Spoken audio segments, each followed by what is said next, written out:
We're live. Hi, good morning. Welcome to the Finance Committee. It is adjourning at 10:02. I have April 21st.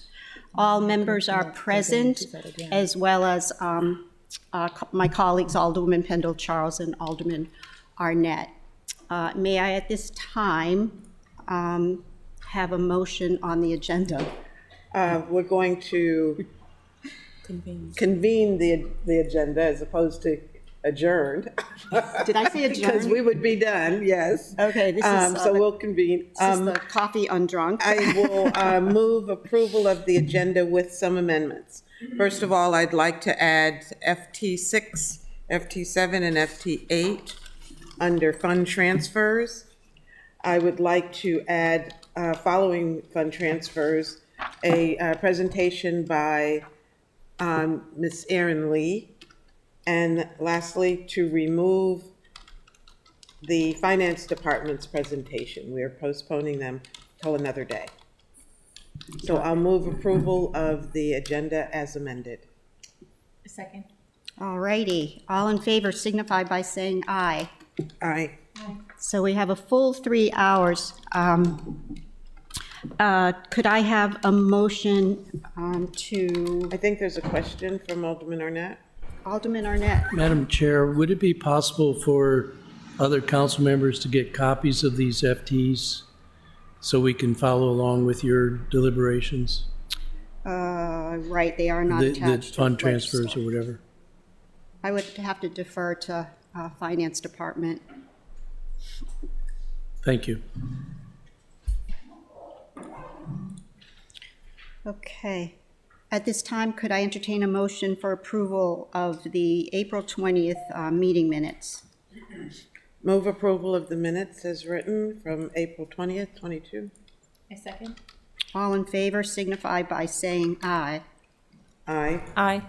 All righty. I'm sorry? Okay. Trying to tell them I can print them. Just- Ms. All right. Conley, we can print them up I can here. print them. Thank you. So we're going to start, we had asked the city manager to have Erin Lee speak on the process of she's going first, right? Supposed to do the FTs. We'll do the FTs first, okay. I'm never meeting a constituent at 8 in the morning again.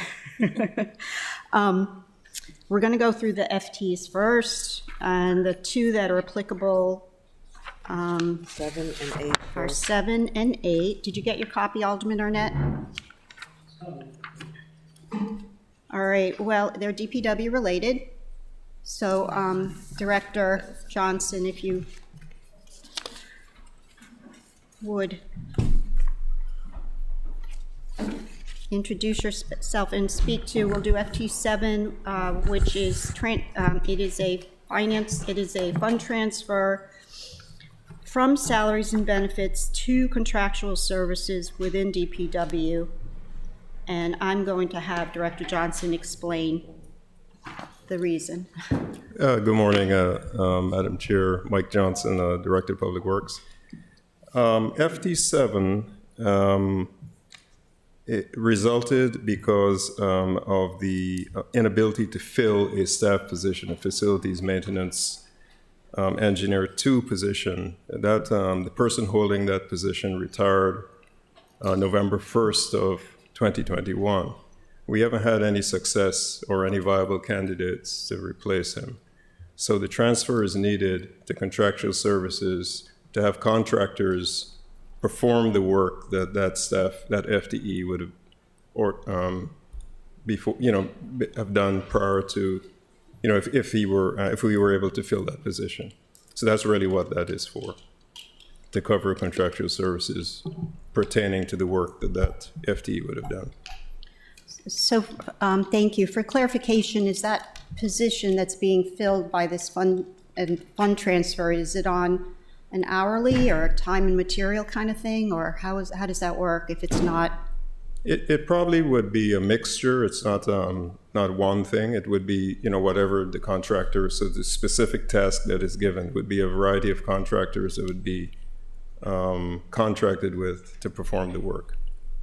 Some of it could be T&M, some could be just a quote given for the actual Oh, work. I see, so it hasn't been determined No, it yet. has not been determined. It's not one contractor, but it's a pot of money that would be used to hire contractors to perform that work. Understood. Question, Alderwoman Finlayson? Yes, thank you. Mr. Johnson, more and more we're hearing about our inability to hire.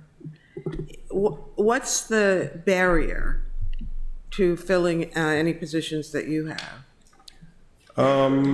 Alderwoman, I think that as we are beginning to look at it, that some of our job descriptions are a bit dated and have requirements that really are difficult to satisfy. And it's something, and are really sort of not necessary. It's not required for the incumbent in the position to really have that skill. But when it is advertised and, the job description is sort of, you sort of weed people out. People look at it and they can't really satisfy the requirements of the job as currently written. So what we're doing is we are in the process of taking a look at all of our job descriptions and modernizing them. It may result in changes in titles and certainly the change in the job requirements, the scope of the job itself. I think that would help.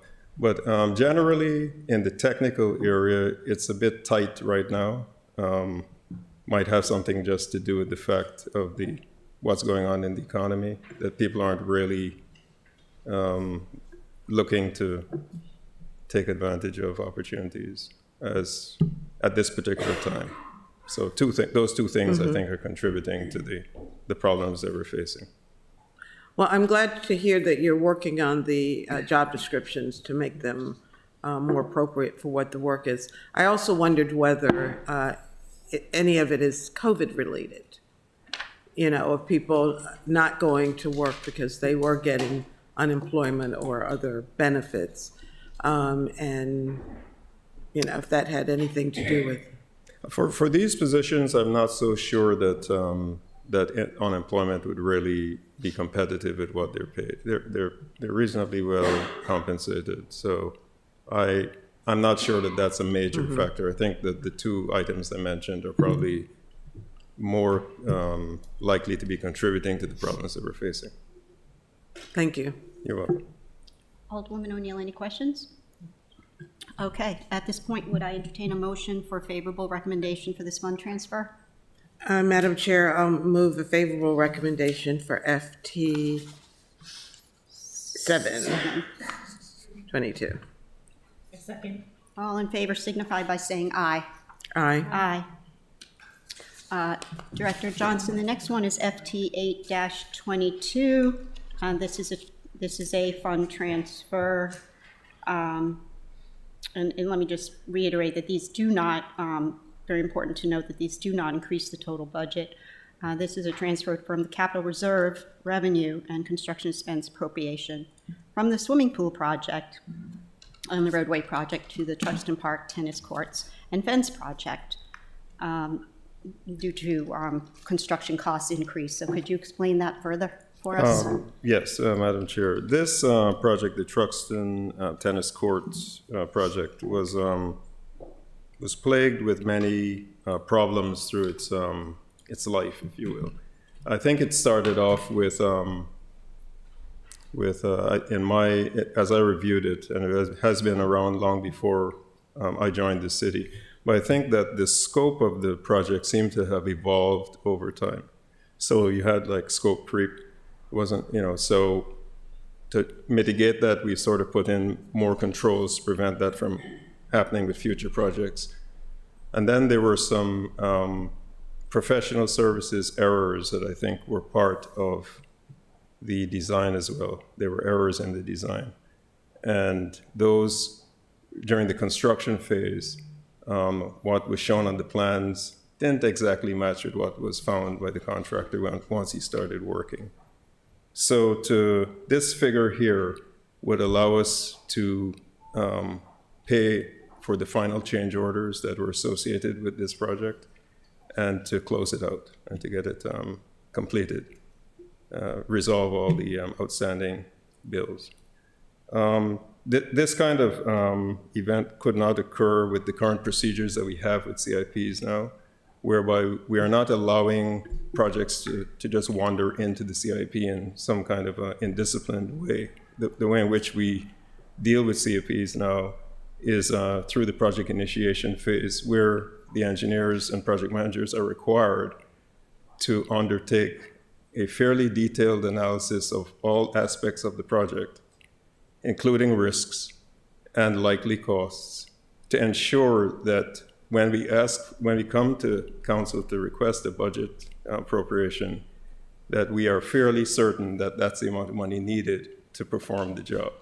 I don't think that discipline existed as much for all projects. So these sorts of projects tended to maybe have like a guesstimate for the budget, and then it became more real, but it's becoming real at the wrong phase of the job.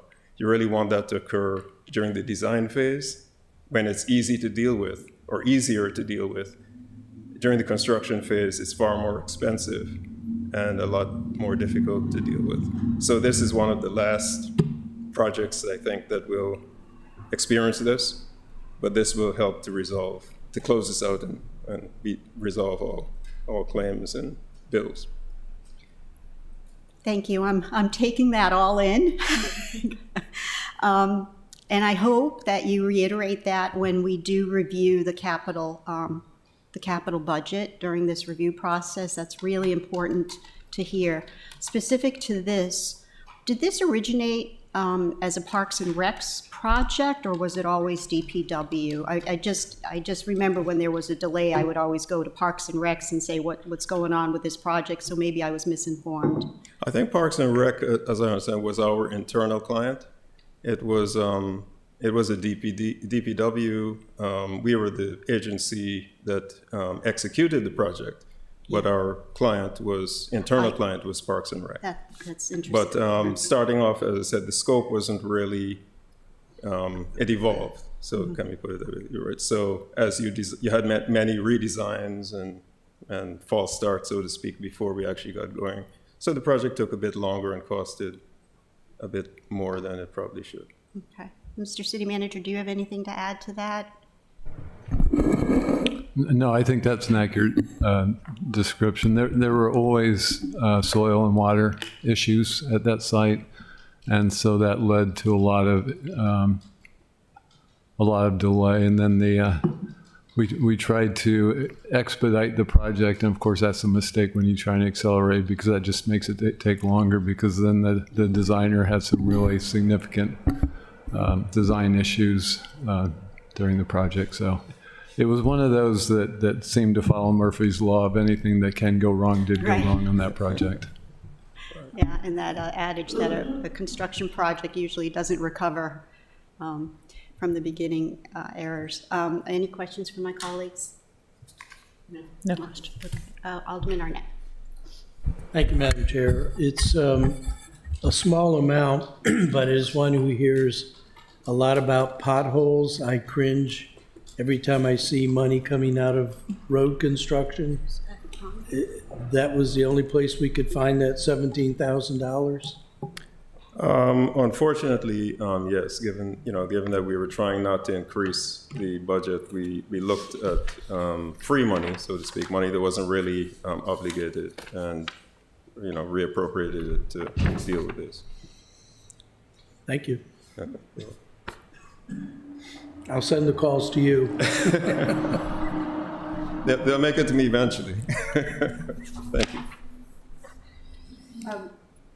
Madam Chair, I'll move favorable recommendation for FT 822. I'll second. All in favor signify by saying aye. Aye. Aye. All righty. So Thank you. in my third try to get the agenda right, I think we have Aaron. No? Did I Madam have it Chair, we wrong have again? FT 6 still. Parks and Recs. Yes, You want to do that before and then go back? Okay, we'll do it that way, right? that's what we approved on the agenda. Okay. All right, FT 8-22, 6-. 6-22, which one is it, this one? Okay. These are not fun to get in the last minute, but that's okay. My error in being a little bit tardy. So this is Parks and Recs. It is fund transfer 6-22. It is an appropriation from the general fund contingency, and I see, thank you so much, Katie, that we have a running tally of the contingency after or before this. Well, anyways, it's to the harbor master, and this pays for repairs at the Burtis dock. And after this, $223,850 remains in the contingency account. We'll have finance explain that. Harbor Master Beth Bellis, would you like to report on that? Sure. Good morning, Madam Chair. Beth Bellis, Harbor Master. As everyone here probably knows, We we recently acquired the Burtis property and dock. We were not aware that the decking would be in such poor condition, but it was splintering, warped, cracked, and in essence, the lifespan of that wood is over and done. In addition, the power pedestals were broken, and it's a bit of a liability at this point. And so we did get 2 quotes, and we were astonished how expensive the proper lumber is to put there. So we'd like to replace that, make it safe, and make it look nice. Wow. Did we know that, the shape in this transfer? We didn't know, I did not know that. right? And The that- decking typically has a lifespan of about 10 years. Yeah, Approximately 2 years ago, we redecked all of the surrounding area, but we didn't touch that because it wasn't ours. And so it often has a gate that's locked, and so we hadn't been down there to recognize how bad it was. so DNR didn't maintain it? I think it was up to the person with the right of entry, And who would that be? Annapolis Waterfront and Sailing Center. Thank you.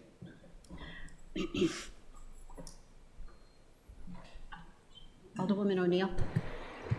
I just have a question on the accounting on the revision request. It says after the revision is 200,023,850, but on here it says 202. Is there? Thank you. So typically what I do is as revisions come in, Katie, that's, introduce yourself. I'm sorry, No, that's fine. Katie Conley, budget analyst. Typically what I do is as revision requests come in, I draft them. But since we had presentations every day this week, I was trying to be mindful of when department directors will come in. So what this is showing you here is we've already approved FT9, which was planning and zoning yesterday or the day before. And that shows you the current balance right now, approved, the current contingency balance, 237,850. If you approve this, the balance will be 202,850. So when I drafted that, they were, right, they came in in order. So it's backwards. So I'll revise that Okay. if needed. Yeah. Thank you. You're welcome. Yeah, I mean, I do understand the urgency of these and getting them into us. So will that delay? I mean, does it, as long as the accounting is correct on the running total you gave us, you know, we don't need to see the correction, but it'd probably be a good idea to correct it on the fund transfer itself, don't you think? Yes, there may be a possibility or other council people may have that question when it gets to the council meeting. Okay. But don't let us hold you up on that. Don't let us hold you up on that correction. Thank you. No other. All right. At this time, could I entertain a motion for a favorable recommendation? Madam Chair, I'll move a favorable recommendation for FT 622. I'll second. All in favor signify by saying aye. Aye. Aye. All righty. Aye. Aye.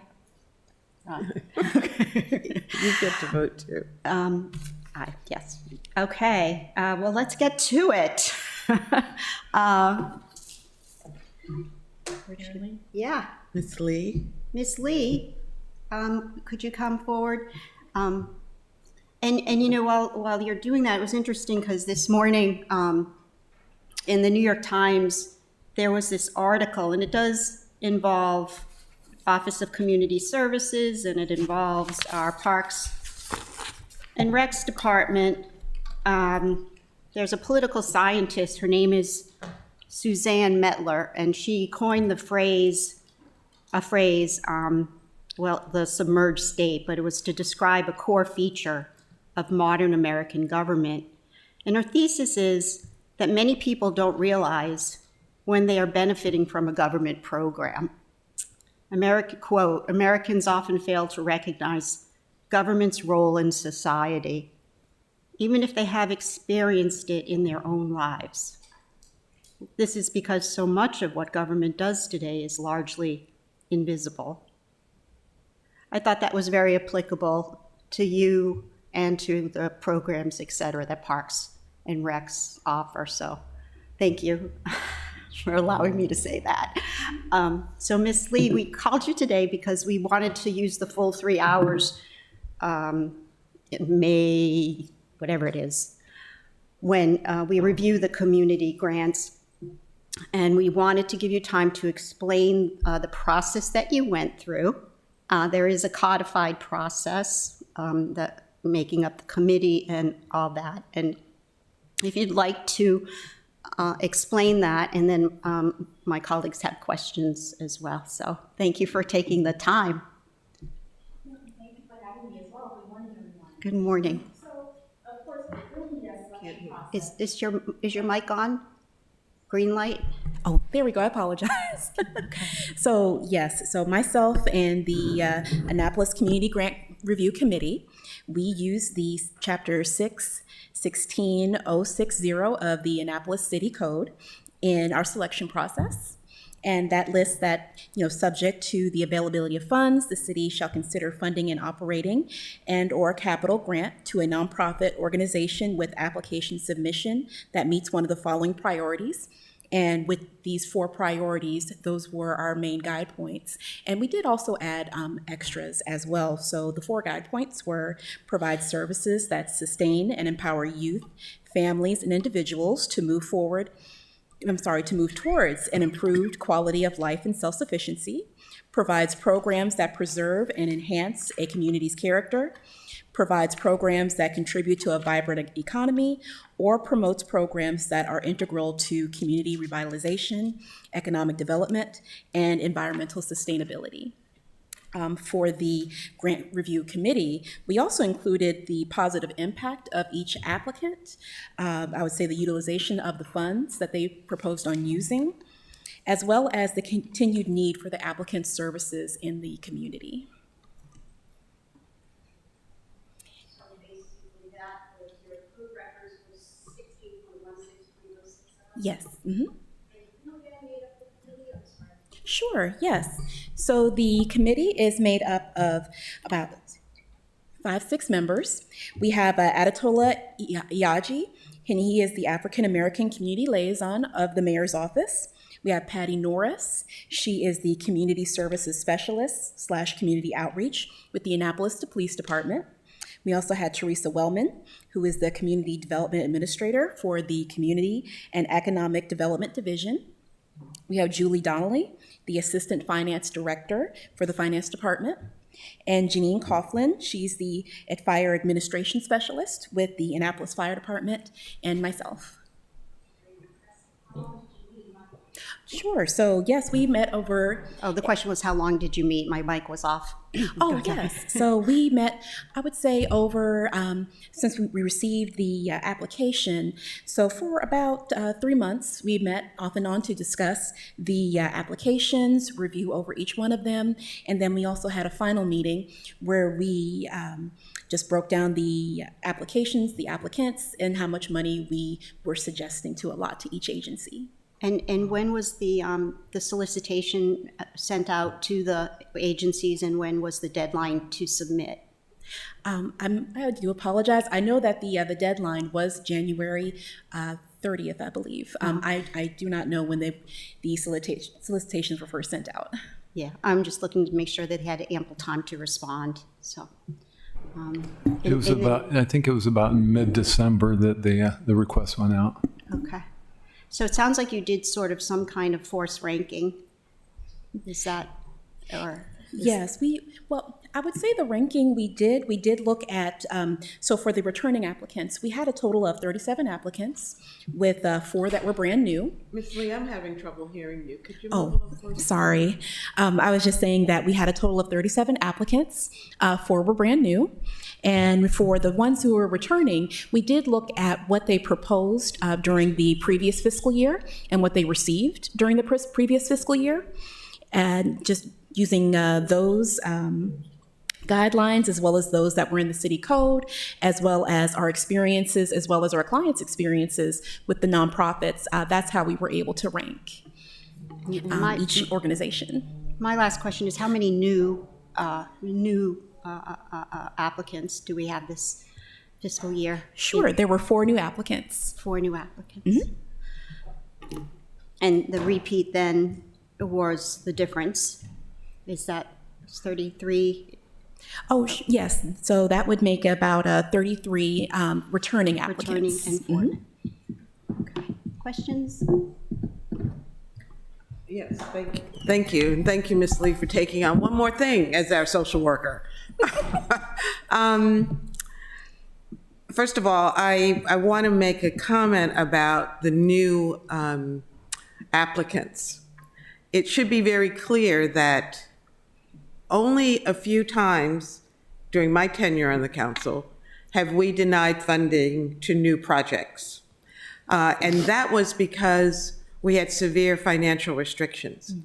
When I came on the council, our community grants were upwards of $800,000. Today, they're $240,000 or thereabouts. So there's been a great decline in our ability to fund nonprofits, even though we all recognize how extremely important they are, because they provide services that we want to give to our residents, but we're not capable of doing it. And so, supporting these nonprofits, in my mind, is vital. The big challenge becomes, with that now much smaller pot of money, how we divvy it up amongst the nonprofits. So I'm glad to hear that there were 37 applicants, and you have a great committee. I know all of them very well. I guess my first question is, did you have an opportunity to do any site visits on the nonprofits to see them in action? So I know for this year, unfortunately, no, I did not take the opportunity to do so, but I do know in the future that is something that I'm going to do and also put as a requirement. I'm very fortunate that in my role for a majority of the applicants, as well as some of the new ones, we have shared clients. I have referred residents to these services. So just from there, I was able to, I would say, vouch for the service to say that, yes, this is something that's being provided to the community. They have a positive impact, and it's something that I would definitely refer Annapolis residents to again in the future. I know not only myself, but I know other members of the grant review committee also had experience with the applicants. So you've also included, or not included, but increased your pool of resources. Yes, to very much share so. by learning and getting to know these nonprofits. You began by giving us the 5 criteria. Could you send us, because we have not had the opportunity to see what you sent out to the applicants and with the directions on what they should provide to you? I'm particularly interested in the number of people that they serve, how sustainable their programs are, and how they plan to fill a void that we have in the city. So I'm eager to see what the standards are that you guys have used to make your recommendations to us. Okay. So- Of course. Thank you. Yes, and that's something I can definitely prepare and share with the committee today. Okay, thank you. Alderwoman O'Neill. Thank you very much, Chair. Thank you very much, Erin, for doing that. I know that added to your other responsibilities, that was probably a lot of work. I do have one question about the continuation of the code. Talks about the quarterly reports. And were those provided to you from the past applicants in determining their amounts and this year's number? Yes, they were. So they were all, from what I understand, they were all kept by Berenice Schneider with the mayor's office. And the applicants, they do provide quarterly reports as required for anyone who does receive finances from the community grant. Great, thank you very much. And we're referring to Code 6.16.070, Nonprofit Organizations Quarterly Report. So thank you very much. Are there any other questions? So yeah, if you could follow up with the with that information, we look forward to. I believe it's May. Let me give you that date. May 2nd. Yes. Madam Chair, have we made a decision about whether we're going to invite the nonprofits to present? I don't believe that is necessary. That I think that we owe them the opportunity to present, and then we have the privilege to ask anyone else to come in if we so put that. Well, then may I ask what the process is going to be? Is Ms. Aaron and, Ms. Lee, I'm sorry, and her team going to present on each one of the nonprofits? Yes, they're going to go through the methodology and the scoring, whatever, and She's just done that for us, though, but we're talking. For each nonprofit on the list that they have before us in the mayor's budget. So we will not have an opportunity to talk to the nonprofits, is what you're saying? Not at that time. So I would ask that we add another day to our schedule in case there is a need to speak to the nonprofits. Let's determine that at that time. Let's determine that on May 2nd. Okay, thank you. All right. Thank you. Thank you, Ms. Lee. All right, we are pretty adamant about keeping this within 3 hours. Nothing good happens after 3 hours in a meeting. So we'll go till 1 o'clock if we need to. We'll try to do that without a break. You are the only presenter today, Director Trader, but I know you have a lot of sub-departments to speak of. We have before us the mayor's budget, and the questions will be pertaining the budget. You'll go uninterrupted, and then my colleagues on the committee will have questions followed by any of my colleagues on the council, limited to 5 minutes and then rotating accordingly. So thank you for being here. And could you introduce everybody that you have with you? Thank you, Chairwoman Eleanor Tierney. On my right is Ms. Lakeisha Simmons, our Recreation Division Chief. On my left is Mr. Rodney Dillard, our Parks and Facility Division Chief. Good morning.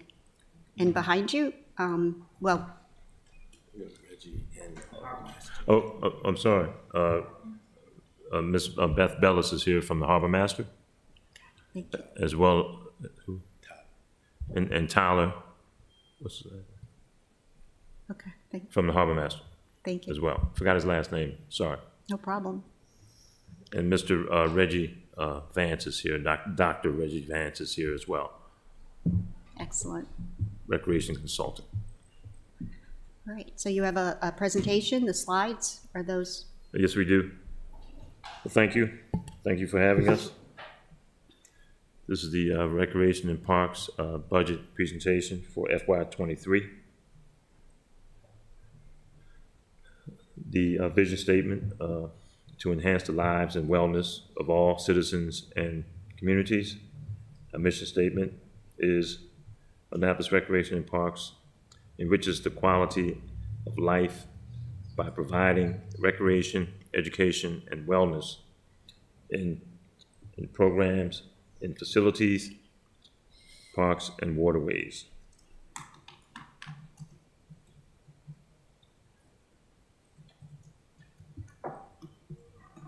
The number of employees we have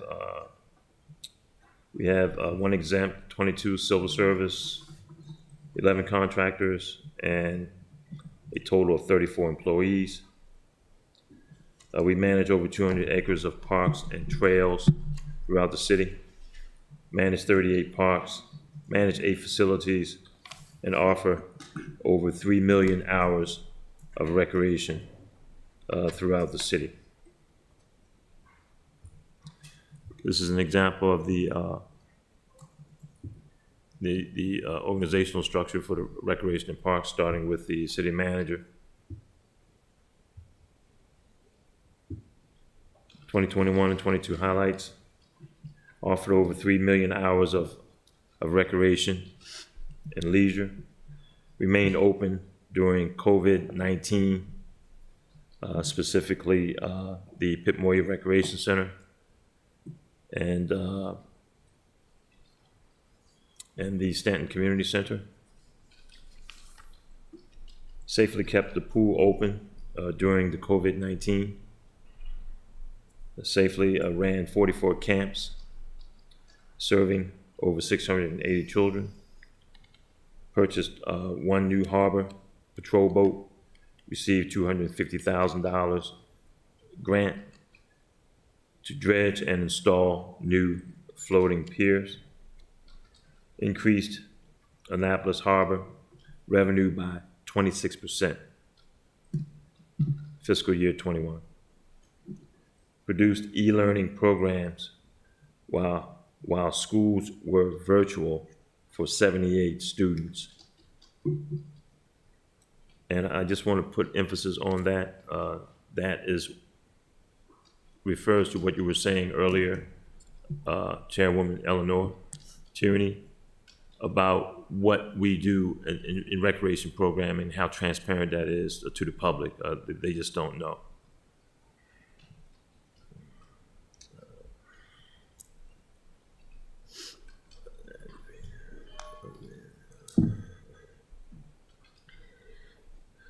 We reopened safely in 5 schools, serving 192 students before and after school. Upgraded basketball goals to add 60 hours of recreation a week at the Stanton Center. Added 3 new programs and workshops serving 36 youth. Implemented customer service and point of sale platforms to service over 3,000 clients. Produced inaugural Parks magazine, reaching 3,000 citizens. Built the Folks Community Street Park in Ward 2 and part of 3. Hosted a United States Boxing Association sanctioned amateur boxing show for over 200 spectators. For those of you who don't understand that, that's also a Golden Glove connection. Over 350 volunteers participated in 72 projects and planted. Okay. Placed criminal charges on 4 individuals for vessel abandonment. Over 350 volunteers participated in 72 projects and planted 2,261 perennials, 1,575 spring bulbs, 40 shrubs, 57 trees, and 467 vegetables and herbs. during Greenscape 2021. FY23 goals: improve safety and wellness, increase revenue by reviewing and redesigning current programs to align with the City of Annapolis strategic master plan. Improve customer service, improve employee development, increase public outreach by increasing the numbers of citizens and customers who are contracted and engaged through traditional and emerging communication channels. Goal number 1, improve safety and wellness.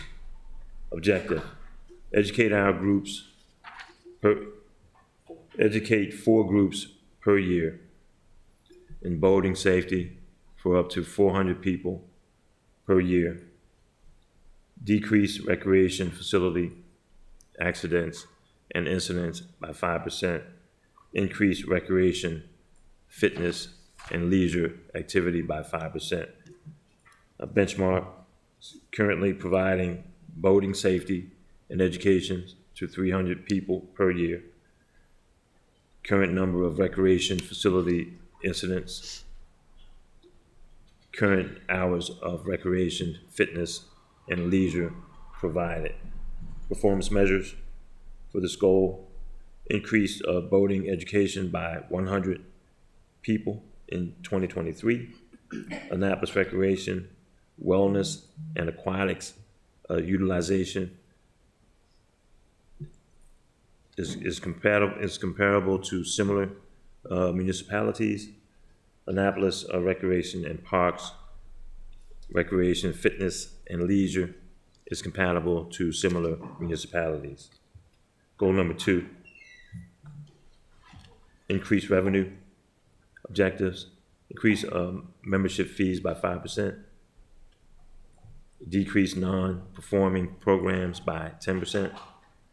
Benchmarks: current membership fee-based revenue to $203,030.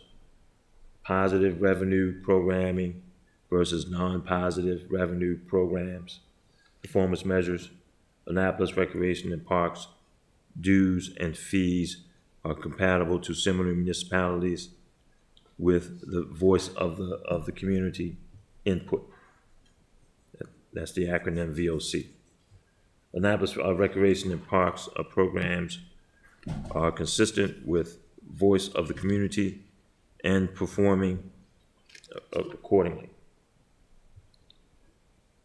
Goal number 3, improve customer service. Objectives: provide customer service training to all Rec and Park employees. Upgrade software to allow customers to conduct business online. Benchmark: number of full-time employees trained, number of part-time seasonal employees trained, current online transactions. Performance measures: 80% of Annapolis full-time employees receive customer service training. 25% of the Annapolis part-time seasonal employees receive customer service training. 50% of the bookings and registration is done online. Goal number 4, employee development. Objectives: provide cross-training and employee development opportunities to all Rec and Park employees. Develop standard operating procedure, SOPs, in all recreation and parks department. Benchmarks: current training and employee development opportunities, current updated SOPs. Performance measures: 25% of the employees receive cross-training and development opportunities, 10 updated SOPs. Goal number 5, increase public outreach. Objectives: increase followers by 5%. Benchmark: current 27,000 followers. Performance measures, increased contacts and public reach. Public reach to 1,000 more citizens and potential customers. FY24, FY27 long-term goals. Number one, develop educational programs hosted with Rec and Park facilities, within Rec and Park facilities. Automate point of sales process for all Rec and Park activities. Make all Rec and Park facilities ADA compliant. Diverse program offerings and activities. City Council, Rec and Park Advisory Group, Jazz in the Parks. FY22 performance measures. What performance measures were most successfully implemented? Percentage increase of use by recreational players. Percentage increase in newsletter subscribers and social media followers. Percentage of registration in 90% of classes and programs. What performance measures were least successful? Stanton Community Center facilities improvement, social media post, and multiple platforms. These are the numbers here for our recreation program summary. I'm just going to emphasize the FY23 numbers from the mayor's budget book. Parks and facilities and administration, 669,400. Parks and facilities maintenance, 1,419,400. Latchkey pre-K childcare, 457,300. Stanton Center, 441,100. Pip Moyer facility, 795,000. Front desk,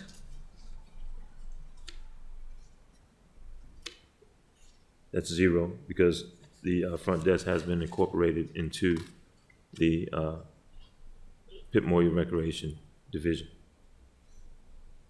Recreation Center Division, sorry. Sports, 320,600.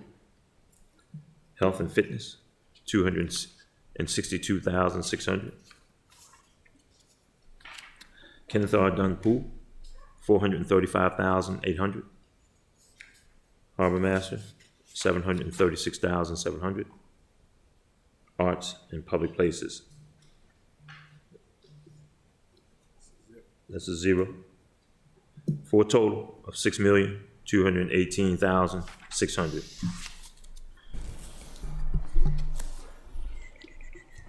AIPPC is 223, Yes, 900. I was going to say. Yeah, we'll dive into that a little later, I think.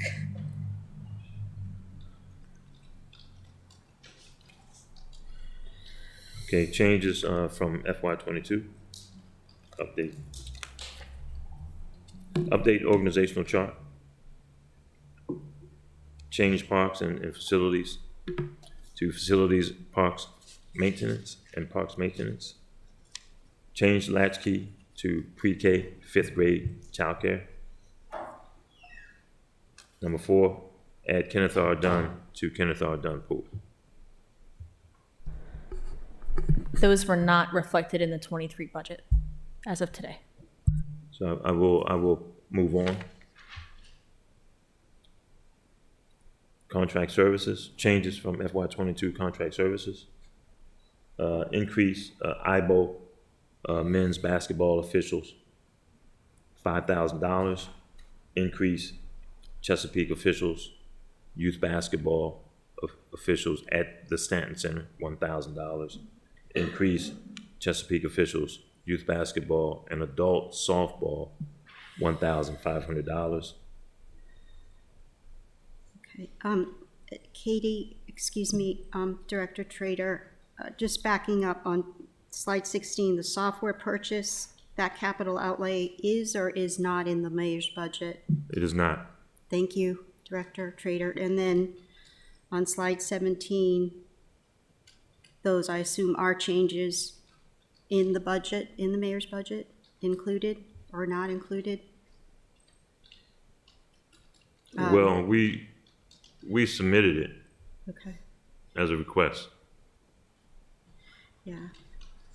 Sometimes we have a Bermuda Triangle between what you've submitted and what actually is in the mayor's budget. So we look at the finance department to tell us. Maybe we can do that when we kind of go through the mayor's budget breakdown. Is that an easier way to do it? Or do you have an answer to these three specifically, Katie? I would ask the director what division these were submitted in. They should have been submitted in recreation. Can you be more specific, like camps or classes? Sports? Sports. Okay. One I will- was Stanton, I'm sorry. Go ahead. One was Stanton Center, the Chesapeake officials for youth basketball was Stanton Center. Can somebody please go back to the slide? There we go. The slide we're referring to. So increased IBO men's basketball, that fell under sports. 01674. Could you move the mic in front of you so we can hear you? Make sure it's turned on. Yes. So the IBO, increased IBO men's basketball officials, that was under sports. And the increased Chesapeake officials youth basketball at Stanton Center was under Stanton Center. And the increased Chesapeake officials for youth basketball and adult softball fell under sports as well. So do you know that they're included, or Katie, is that what you're trying? Yeah, so right now Katie has to figure out what was requested versus what's in the line item to make sure that they're in there. And do you remember what line item you requested those in? No, I don't remember exactly what line item.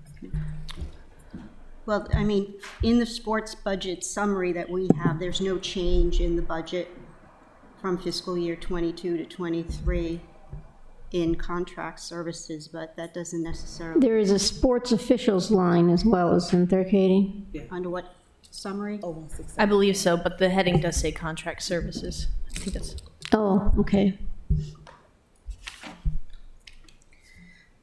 Okay.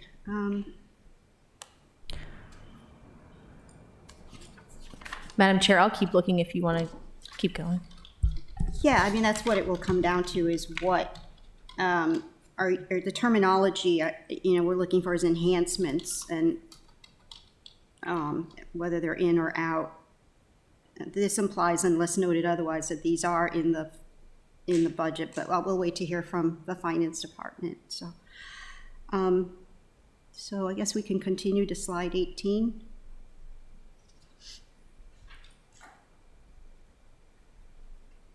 These are proposed increases in fees, services from childcare.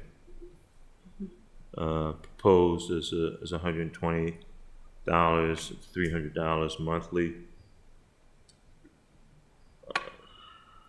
And this service takes place at elementary schools before and after care. Pavilion 2 and 3 rentals. The proposed increase for city residents, $125 a day. Non-residents, $175 a day. And this is based on also our upgrading of the actual pavilions, as well as the installation of additional barbecue pits. And also, just the increase in supplies and other things in the economy. Everything is just going up, and we have to meet those increases that are going up in society and in the recreation department as well.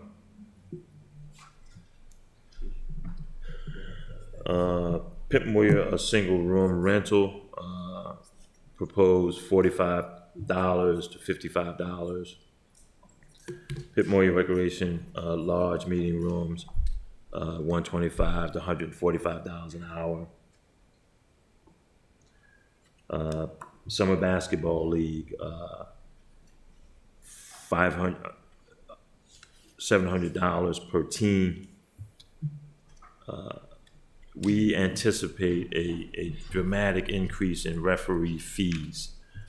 Currently, those referee fees is about $45 a game. $50 a game.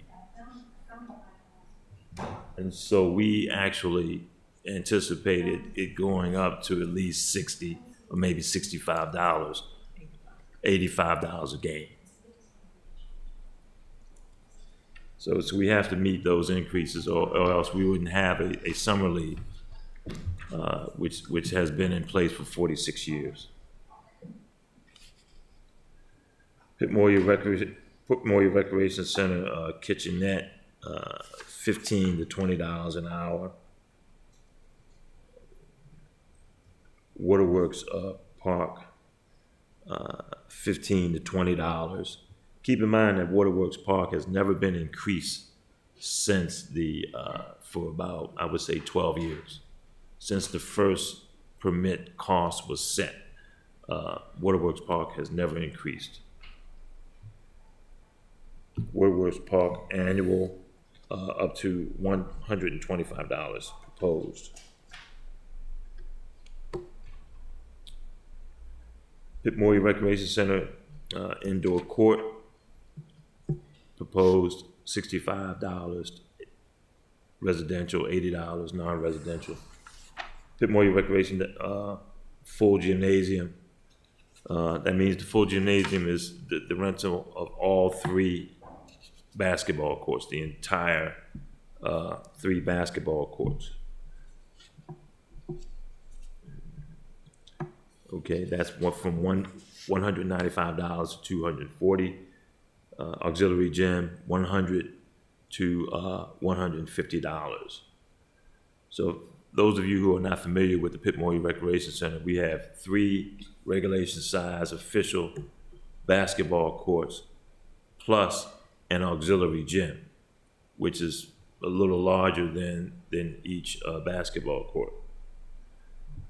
Stanton Center large conference room, $35 to $45. That increase has not been made since 2006. Well, in other words, that was the cost in 2006. I don't know whether it was increased before that or not. Changes from FY22, training and education. I think it's really important for us to increase our training with all of our training budget amount so that we can train all of our employees. We have employees that serve close to 40,000 citizens in this city, and we need to really make sure that everyone gets trained. We serve the public. The recreation department sees more of the public than any other department in city government. And so that we have to make sure that we really train our staff thoroughly. Enhancement requests. The first one we can disregard. That has been awarded. We have been approved $20,000, which is sufficient for the Parks Department overtime. Is that sufficient, Mr. Dillon? Yes. Safety and crime reduction, $85,000 to establish the mayor's initiative on recreational programming to reduce crime and juvenile delinquency in the city. Thank you. Thank you. I'll go first, and thank you. So, unless noted otherwise, what it appears is that the only enhancement request that's not included in the mayor's budget before us is the $85,000 for the recreational initiative as part of the police. That was approved. Yeah. That's approved. It's in the budget. Oh, it is in the budget? Yes. Okay. So, a couple of things. I think the best way, first, on fees, as I was trying to follow along, it appears that what's on the slides is not in the budget book. So we don't have fees in the budget book. The fees are in the resolution that's submitted along with the ordinance. If you look at that resolution, and I don't know off the top of my head what the number of the fees resolution is, you will see a lot of these changes noted on the Rec and Park fees. Well, I'm in tab D. So this is going to be a separate tab in your R23 binder. is the resolution. It's either R23 or R24. Okay, wait a minute, so too many people talk at once. Okay, I'm looking at resolution 23-22 in the budget book. It's in your binder. In the binder, yeah, and D. And when I look at those fees in this tab, they don't match what was just presented to us. For example, Stanton Center, page 25, gym rental, it says $63 an hour, $55 an hour. Or maybe I should ask it another way, are these fees current? So when Rec and Parks gave us the changed fees, we submitted them to Jacqueline, and she put them into the fee schedule. Okay, you know what So was there another revision of fees that came along afterwards? Okay. So I'll have to do a line-by-line item matchup to what we gave to Jacqueline to see. This is not the normal format that we get our fees. Yes, I think I would suggest that. I was trying to follow along, trying to do another spot check. But again, this is page, the Stanton and then the full membership. Well, here's like an easy one, the Pip Moyer Rec Center kitchenette. Anyways, it may or may not, I don't know, there's, in the budget book, it will say $20 an hour. In the slide presentation, it will say $15 to $20 hourly, so, which, it's usually just a finite number. All right. There could be another cell in the fee schedule where the $15 is shown. But we'll try to line it up for you and compare the two. Okay, yeah, thank you. General question you speak of on page, slide 13. Slide 13, you speak of performance measures, more importantly, those that were least successful. Stanton Center Facilities Improvement Program implemented. What was there a budget obstacle in so doing? Could you speak to why that was least successful in completion? Well, the money wasn't readily accessible, and we had gotten some money from the state. And then, right now, I believe that the design phase is actually being established. That has been awarded, from what I understand, and that's where we are now. So it has taken a while to get there to renovate the Stanton Center, if you will.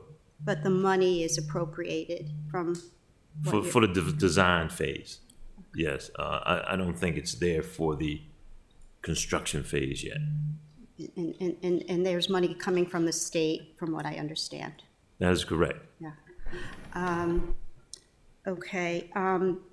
when you speak of, what's the word, standard operating procedures, I know from my colleague Alderman Payone's effort on the audit committee, it was the first department that was audited, and standard operating procedures were, defined and distilled down, and has that improved the function of your point of services? Can you speak to that on whether that helped with your revenue source, et cetera? Because I know a lot of work was involved in that. Well, let us stop. Well, what the standard operating procedures mentioned here is we have to do a lot of internal work and development within the recreation department to establish standard operating procedures that will make a more smooth operating department and day-to-day operations at our department and facilities. So it's more on operations versus point of service, kind of. That's part of our customer service. It's a part of our day-to-day operations. But yes, that is included. Okay. If it's okay with my colleagues, and I don't want to put you at a disadvantage, but I'd like to go over in the mayor's budget. There's about a half a dozen, sections of your budget, and there's just like a brief summary, and I'm referring to page 103 of the budget book. It appears just a blanket statement that a majority of your increases are in contractual services. And I would just like, if you could take the time, I think we have it, is just to give us a synopsis of what those are. If we could do that, Katie, if for example, under the Pitt Moyer Rec Center budget summary on page 103, we have really no significant increase in salary, and there's, a $40,000 increase in contractual services. Could someone be able to speak to that? Is that, or do you want to just refer me to OpenGov in a drop-down menu or something? For the public, to know what that increase is. And the same with each section, just, is that possible to do briefly? Madam Chair, may I make a statement while he's looking for it?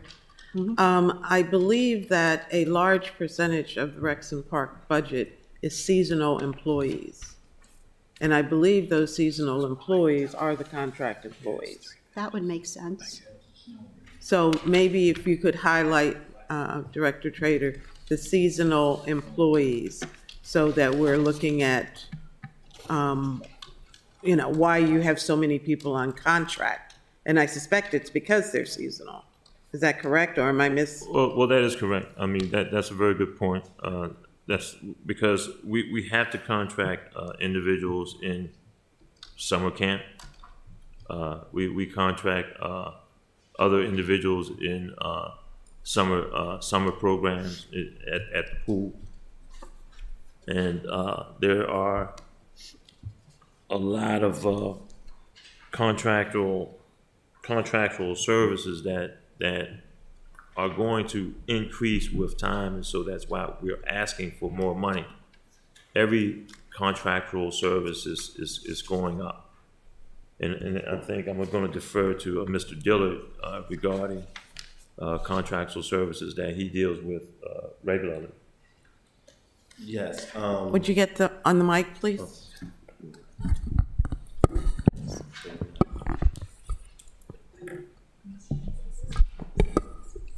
Thank you. Rodney Dillard. Do you understand?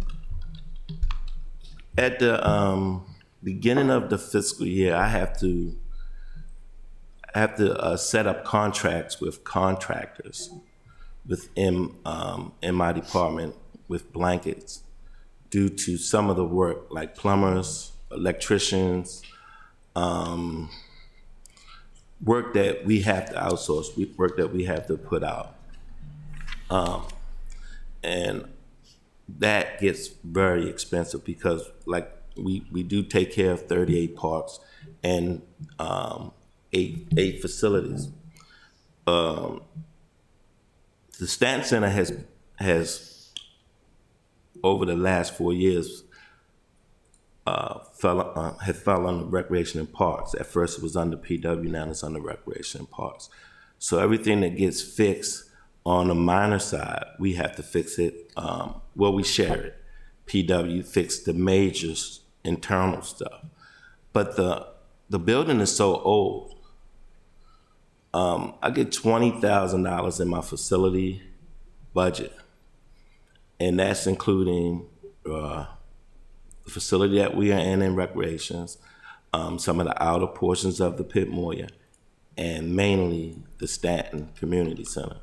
So the tiles, we have water leaks a lot in the Stanton Center, and it saturates the tiles, and the tiles get really bad. We have to change out the tiles. We have the toilet structures, the plumbing. A majority of the plumbing falls on us. So it's not. It's very expensive.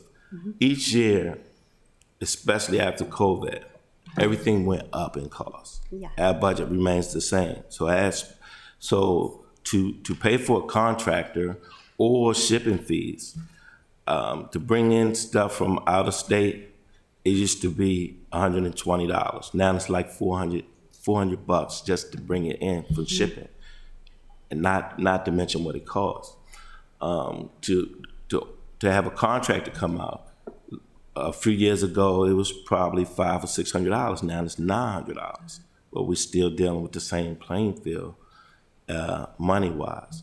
So everything's went up, and we can see it across the land in the grocery stores everywhere. So we're dealing with that issue as Absolutely. Everything's going up. Well, let me go over just the few that sort of stand out. Again, by the way, the budget is, these are each individual, how would you explain these categories, different categories? Are they different profit centers or different?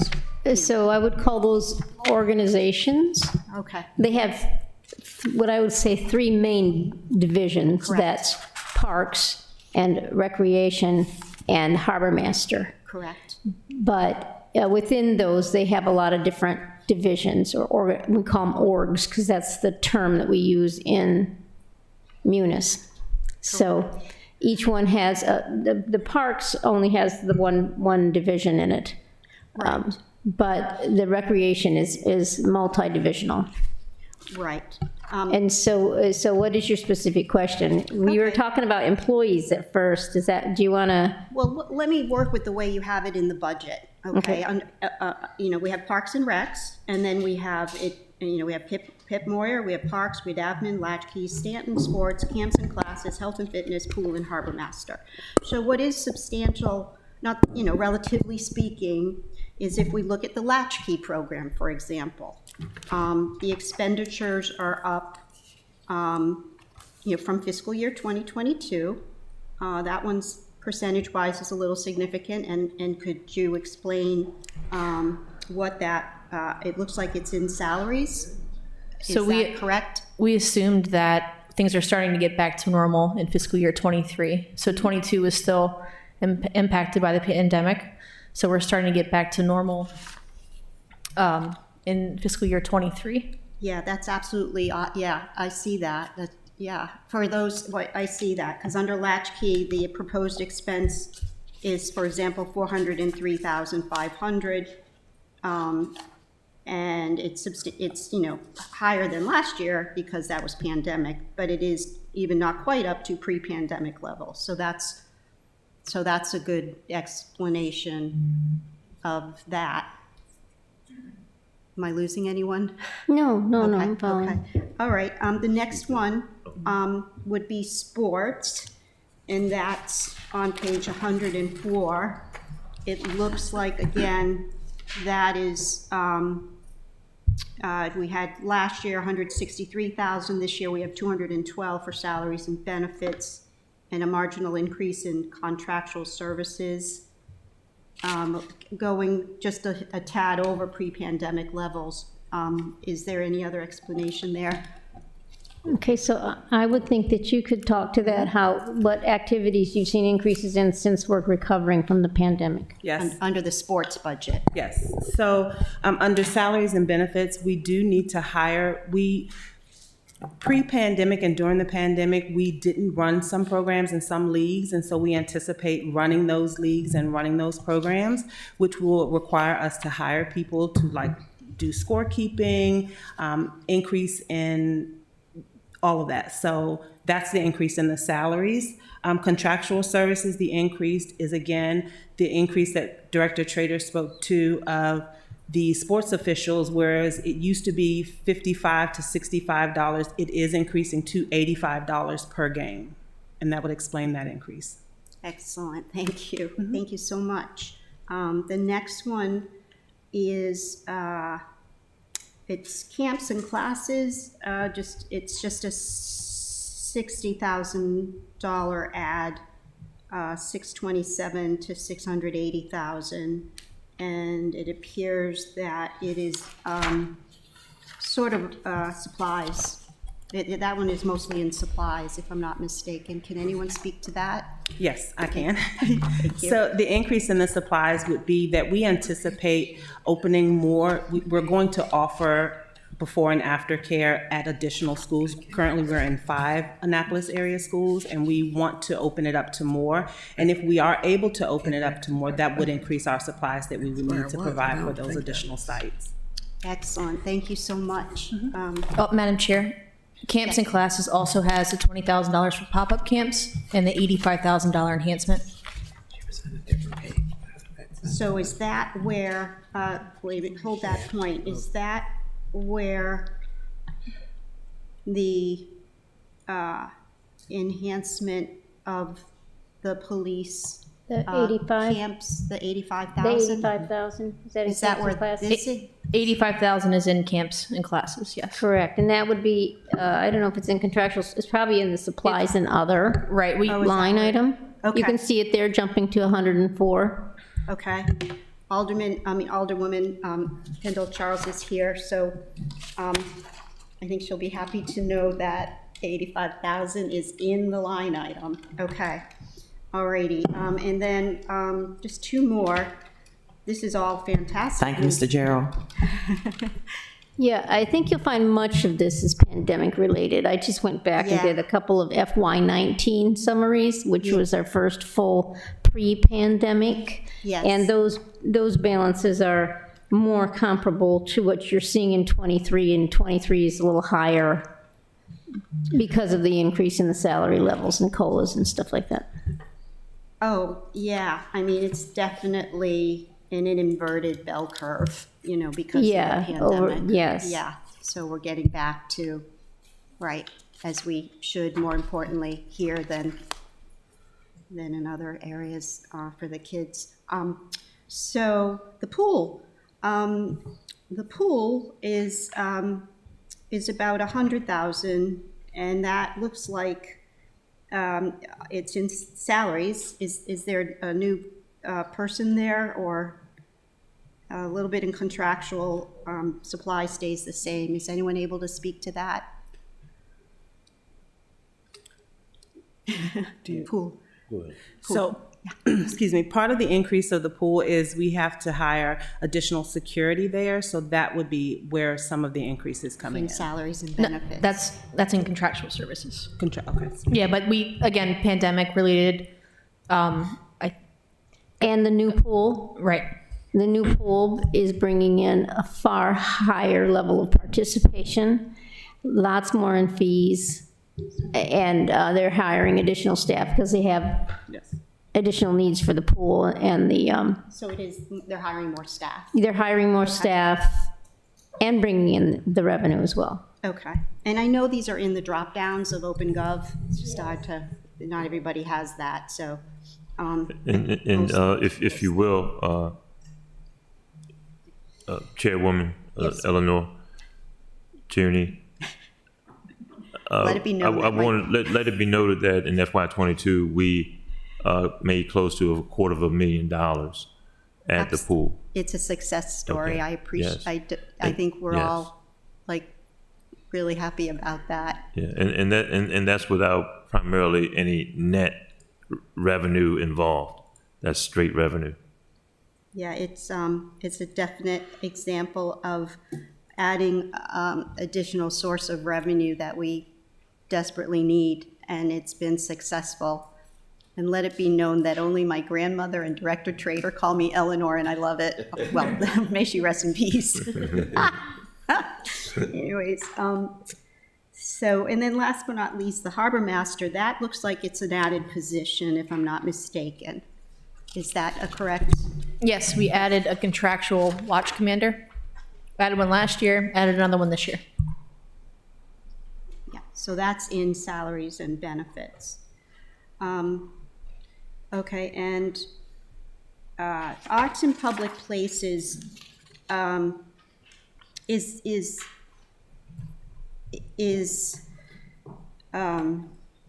arts in public places has additional funding this fiscal year, as you know. They do get a percentage of the hotel tax.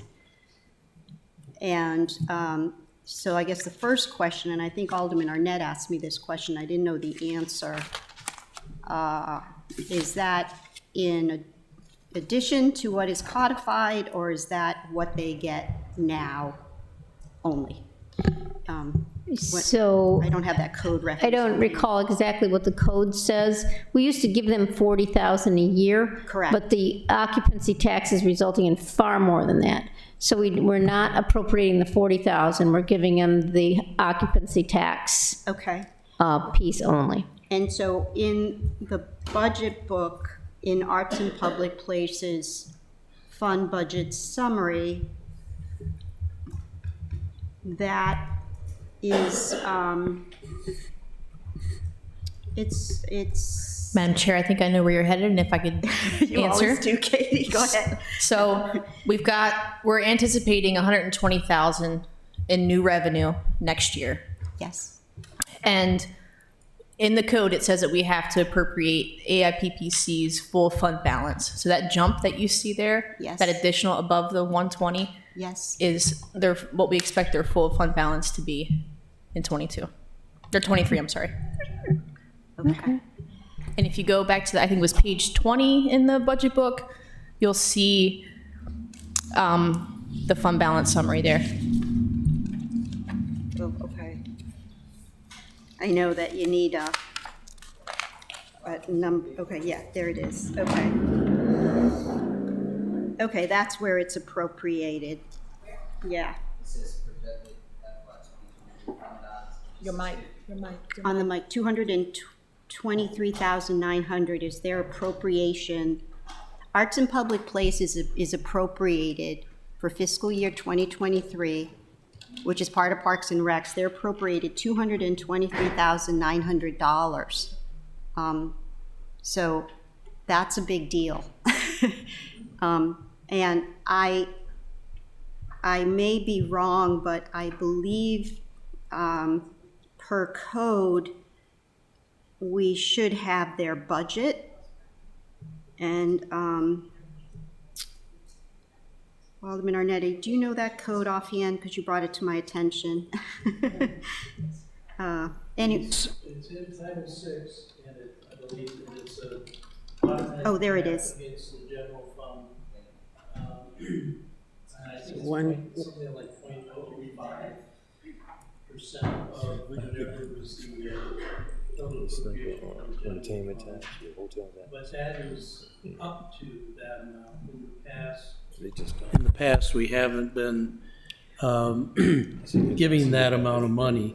But I think the real question is, do we need to do the tap from Title VI and also the tap on the hotel tax? Because that is a lot of money. Thank you.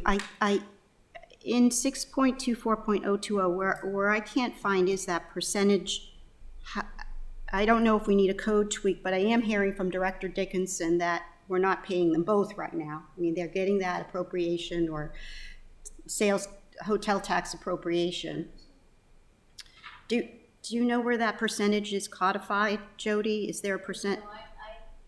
Okay. I will look for it. I don't have the code open right now, but so- I'll look for it and see if there is a percentage in there. Yeah, it's under 6.24.010. It's saying that a art fund was established.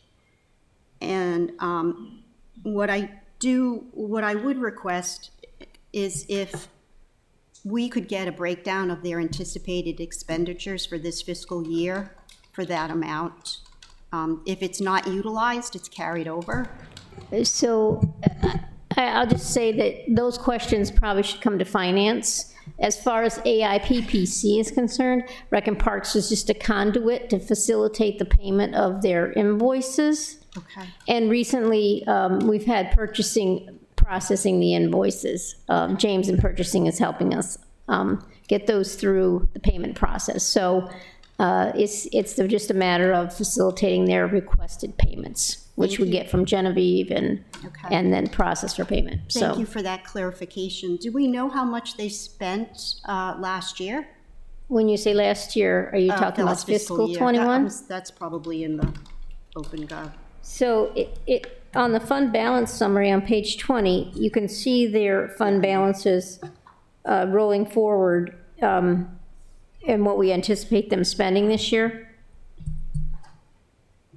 Yeah, so they're carrying over $103,000. Yes, and the projected FY '22 expenses of $67,500 is what we appropriated last year. Okay. And what we did not do during the budget process last year is appropriate their ending fund balance from '21. And that was something we missed. And Genevieve has asked us to appropriate that this year and add it to their budget, which we can bring to you, but I'm not sure they're going to need that total level of funding this year. So when we were preparing the budget, we just added that right into the appropriation for next year, rolling everything forward, adding the new money, and appropriating all leftover fund balances. I understand their logic in going this route. I believe it was, regardless of the administration, that they would have this committed money every fiscal year. So they are getting this committed money from the state, and I applaud them for that effort. But I just, my frustration is that I know I increased their budget to $60,000 when I was newly elected, and they didn't even spend that.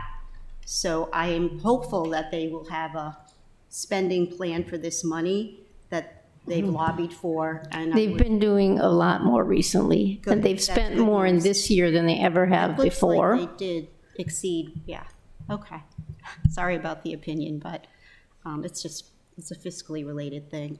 I think that's all I have as far as the budget. Thank you, colleagues.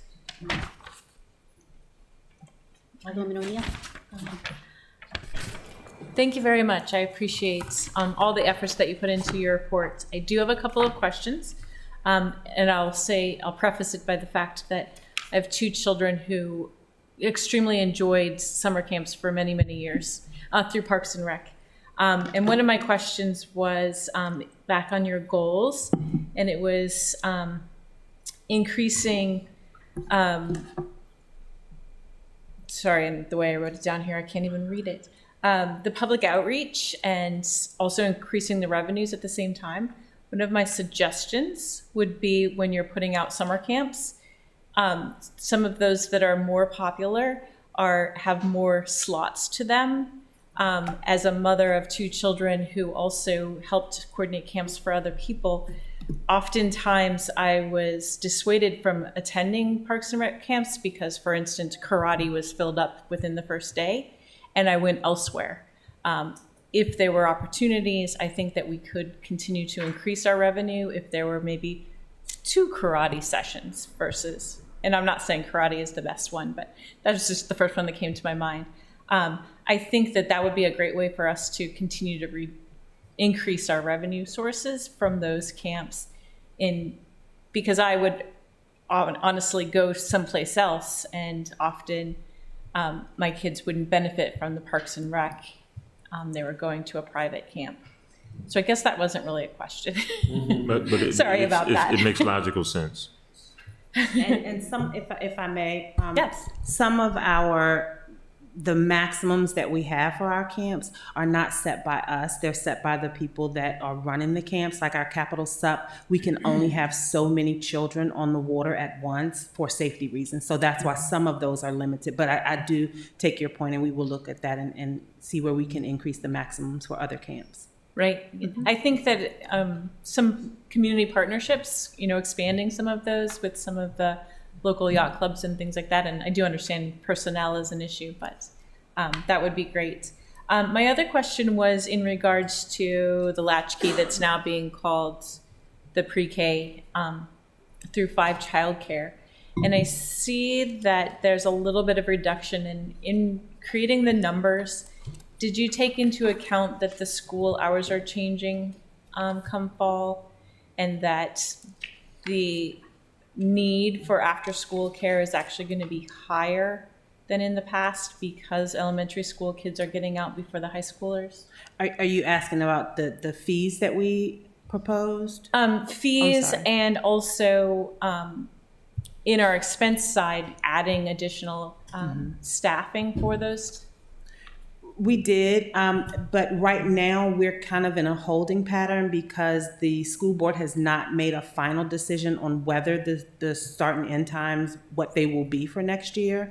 The fees are in line with what other childcare facilities are doing surrounding areas. And even at the increased fees that we're proposing, we're still well below the other childcare centers and offerings that are surrounding us.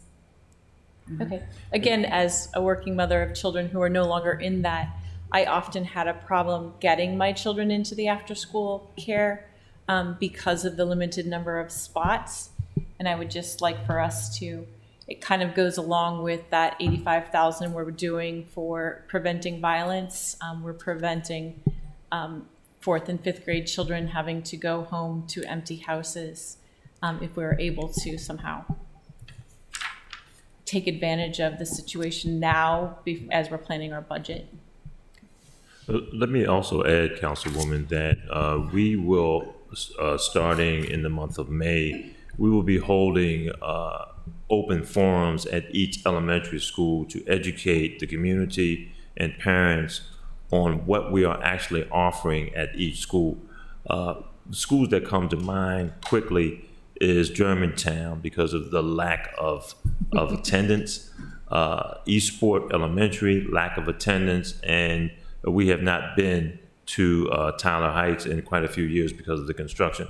But we are going to have open forums at every school so that we can educate parents, educate the community on what we're offering so that they can know and understand firsthand how to register their children, what the options are, what the options of payments are. You have a lot of disadvantaged low-income parents who may have to use vouchers. We accept vouchers. So we will do all of those things in order to increase attendance and registration. Great, I appreciate that. Thank you very much. Could I just piggyback on that question? So in the added staff on latchkeys, is that geared towards overtime, that delta of time, or is it just to increase? I mean, what was the thought in adding that staff for latchkey? It was bringing us up to the levels that we need to operate the programs that we have. In addition, adding additional programs. So currently, like Director Trader said, we're not at Eastport Elementary, and so that increase would be hiring more staff to facilitate that program there. Okay, thank you. Alderwoman Finlayson. Yes, thank you. About latchkey, is there a state standard for the number of kids that can be in a latchkey program in any given facility?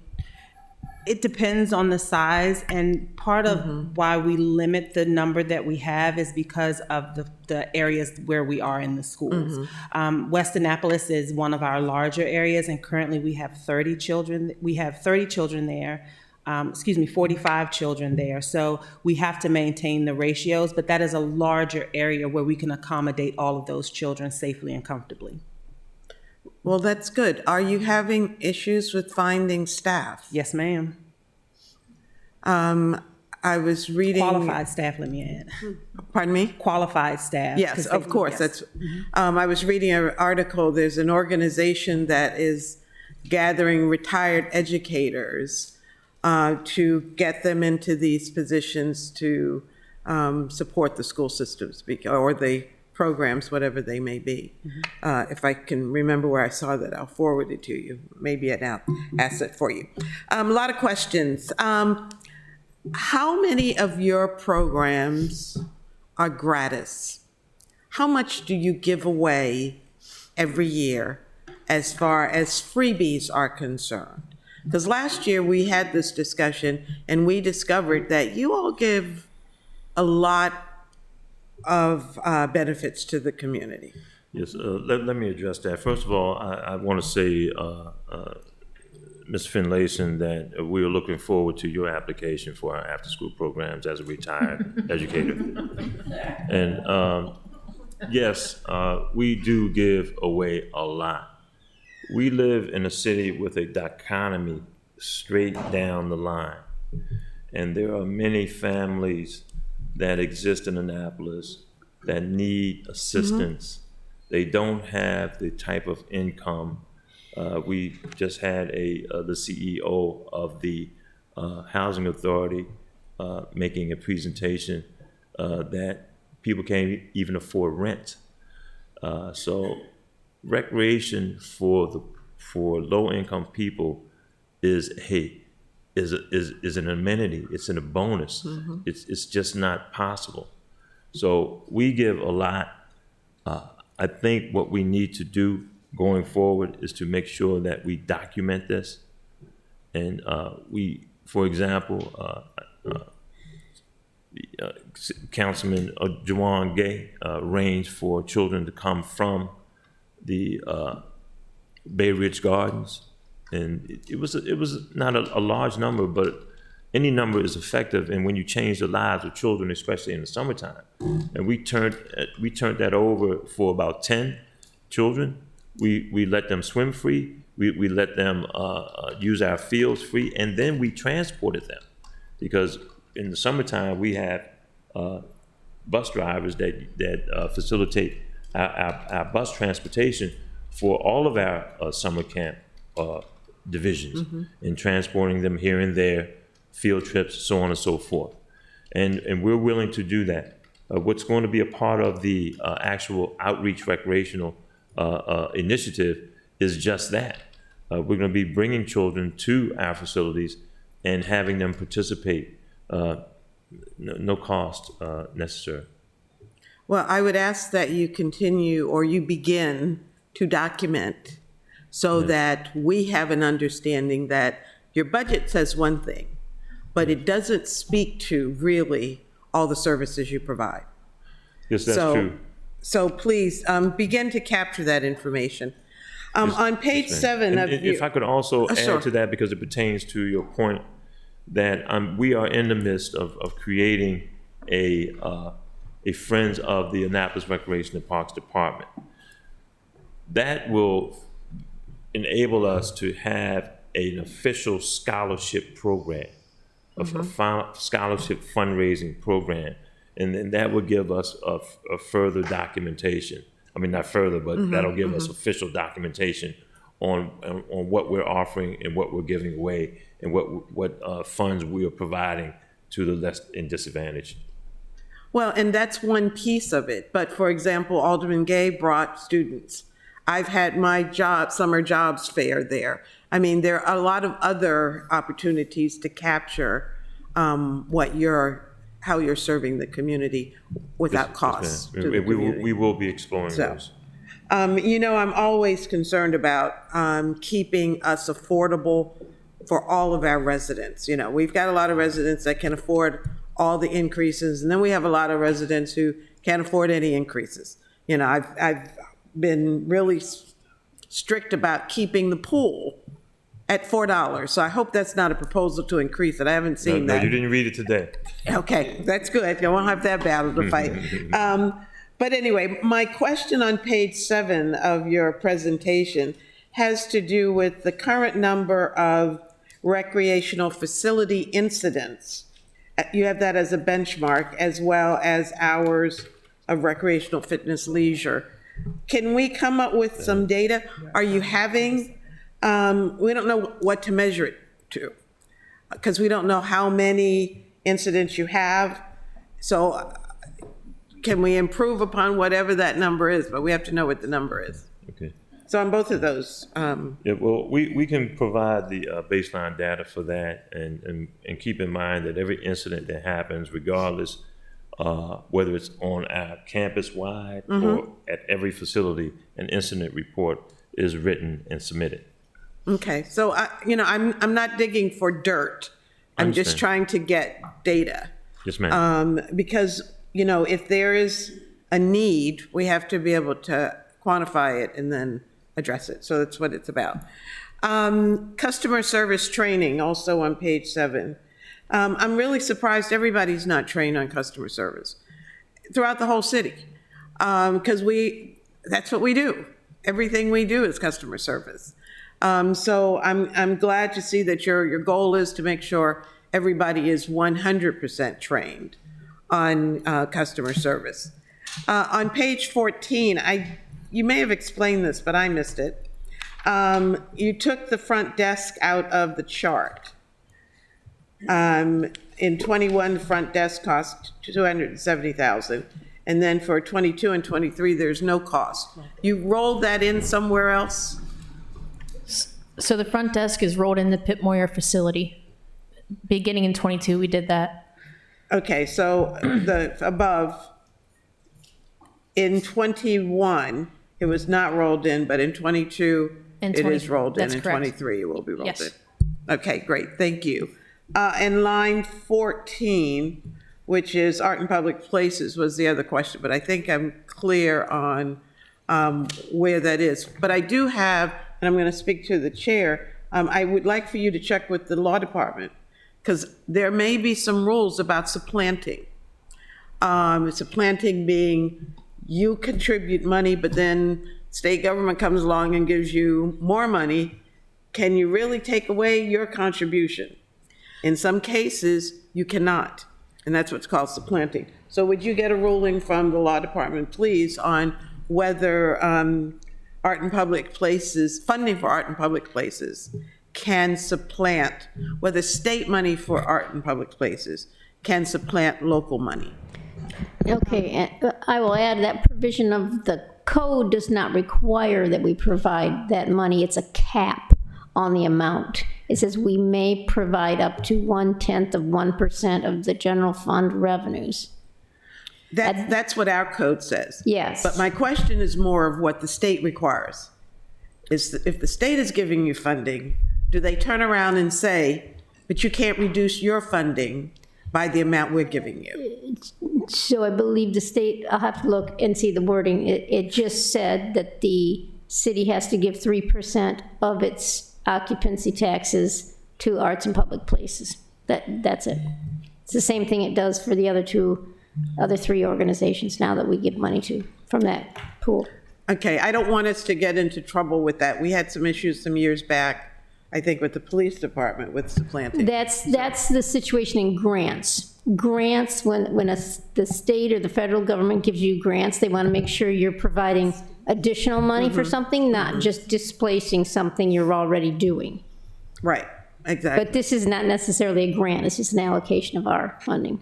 Okay. Yeah, and I totally understood Alderwoman Finlayson, but just so that we all understand, and thank you, Alderman Arnett, for bringing this to my attention, the key word in this legislation in our code is may. Let me read it. It says, subject to the appropriation of funds by the City Council, said fund may be credited with 0.1% of the general fund revenues and all funds received by the city for the arts, et cetera, et cetera, et cetera.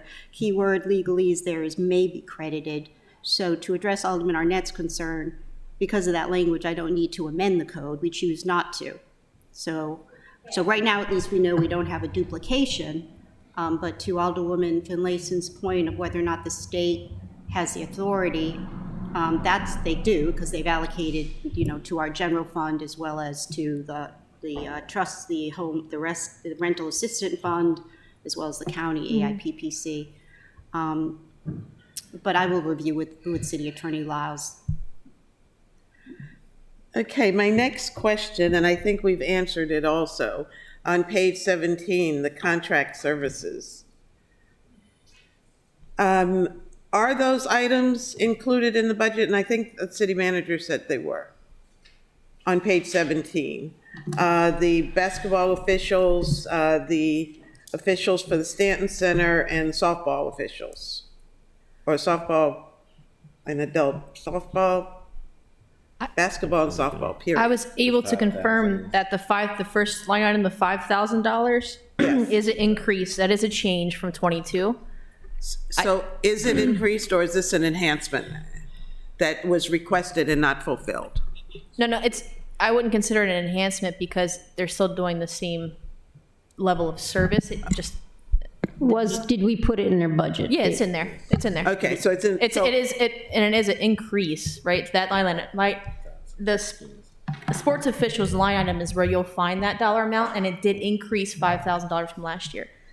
The next two, I can't confirm.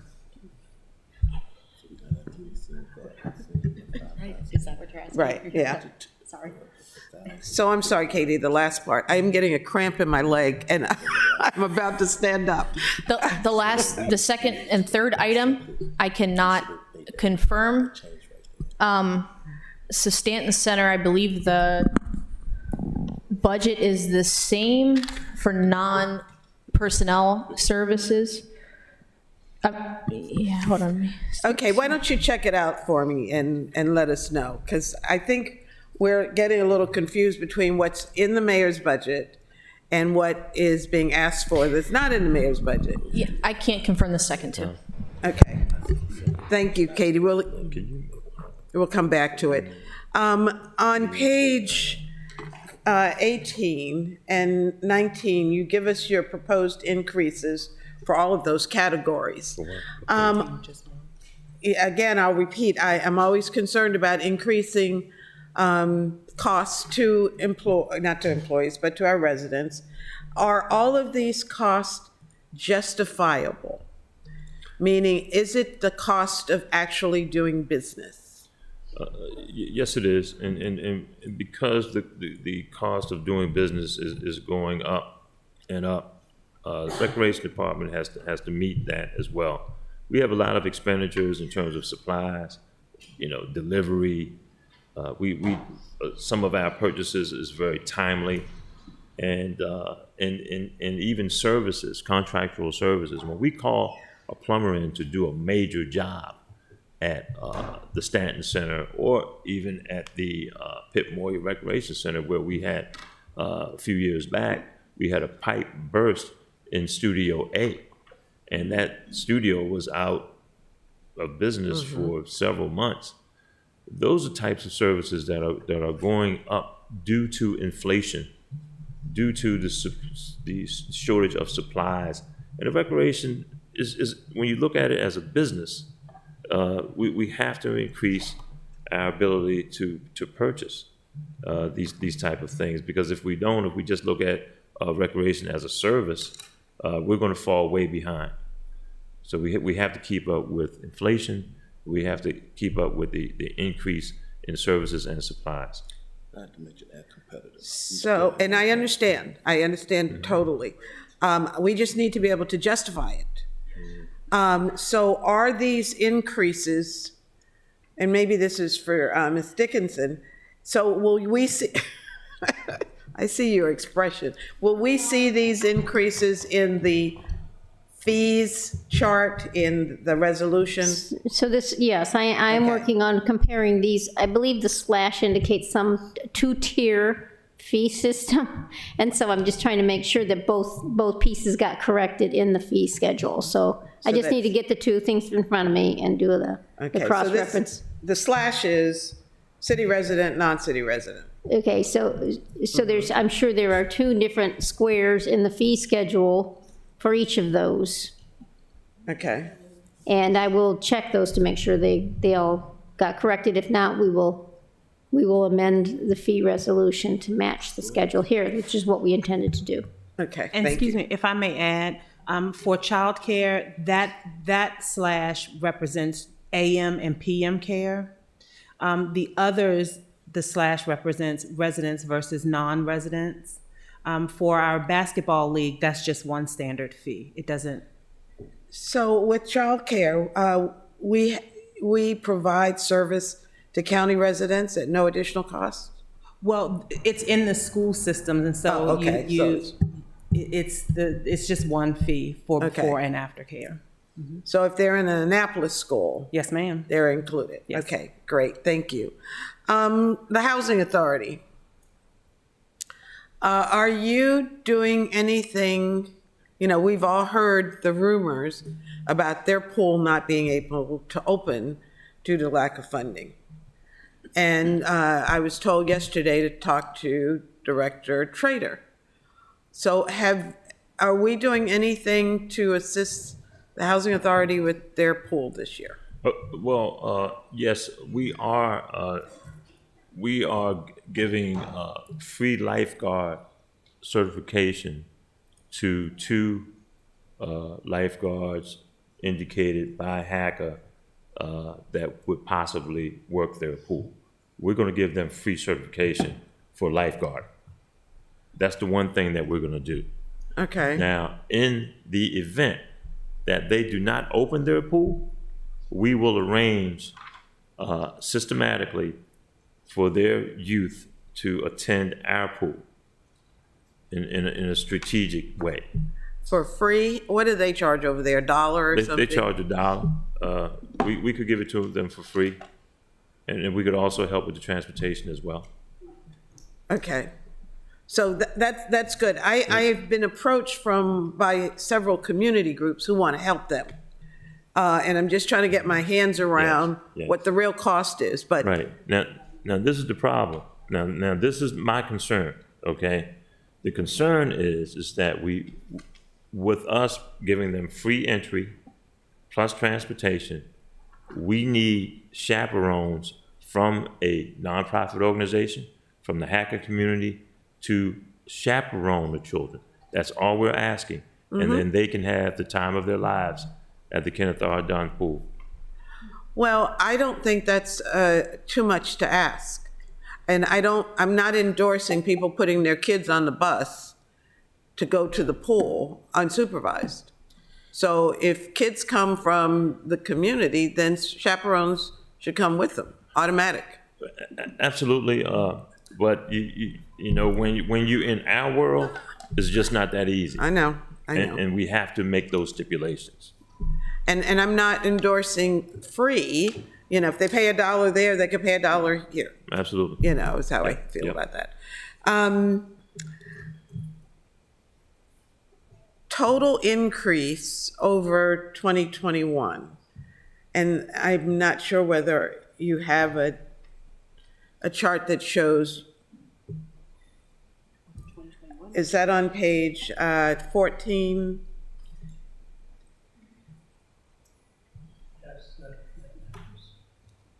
Okay, so we can see your total increase. That's what I was looking for, but I guess I missed it reading something else. I'm looking for the pool. So the pool is really making has been a significant benefit for your budget, going from $324,000 to $435,000. It's over $100,000 increase, which is pretty awesome. And I'm looking at the harbor master, who's bringing in considerably more revenue also, from $600,000 to $736,000. So we want the pool to outbid the harbor master. Bid isn't the right word. Let's see which one can raise the most money. There's got to be a prize. There may be a ball down here under the desk or something that you'll get. They're bringing in big bucks. Lastly, I understand that the Annapolis All-Stars are coming back. And I'm not sure how many people know the Annapolis All-Stars, but they are an art organization within the city that provides sports, I think, baseball, basketball, football, and they have a strong educational component.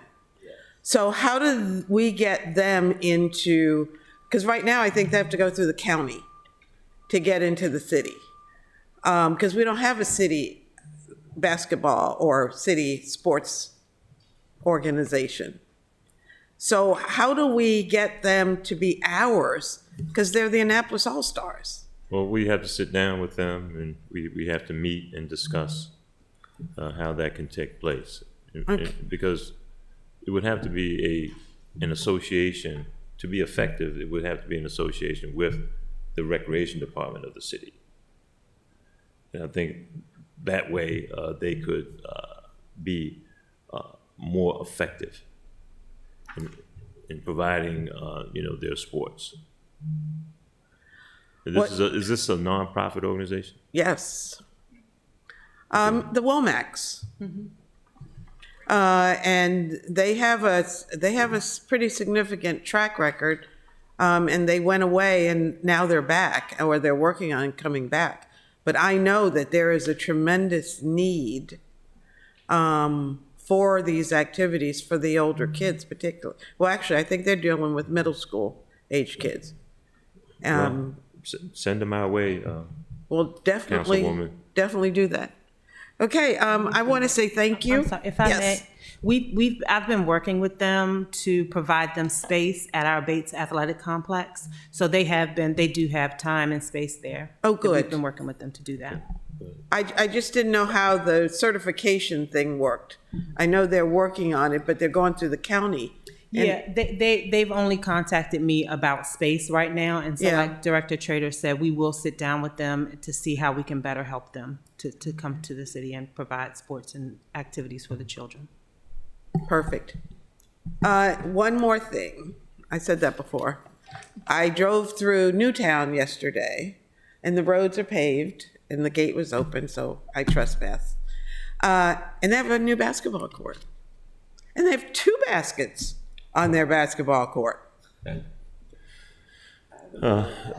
Before CEO Beverly actually resigned from the Housing Authority, I went to her office to have a meeting. I called the meeting because I saw what happened in Oberry Court with no open space.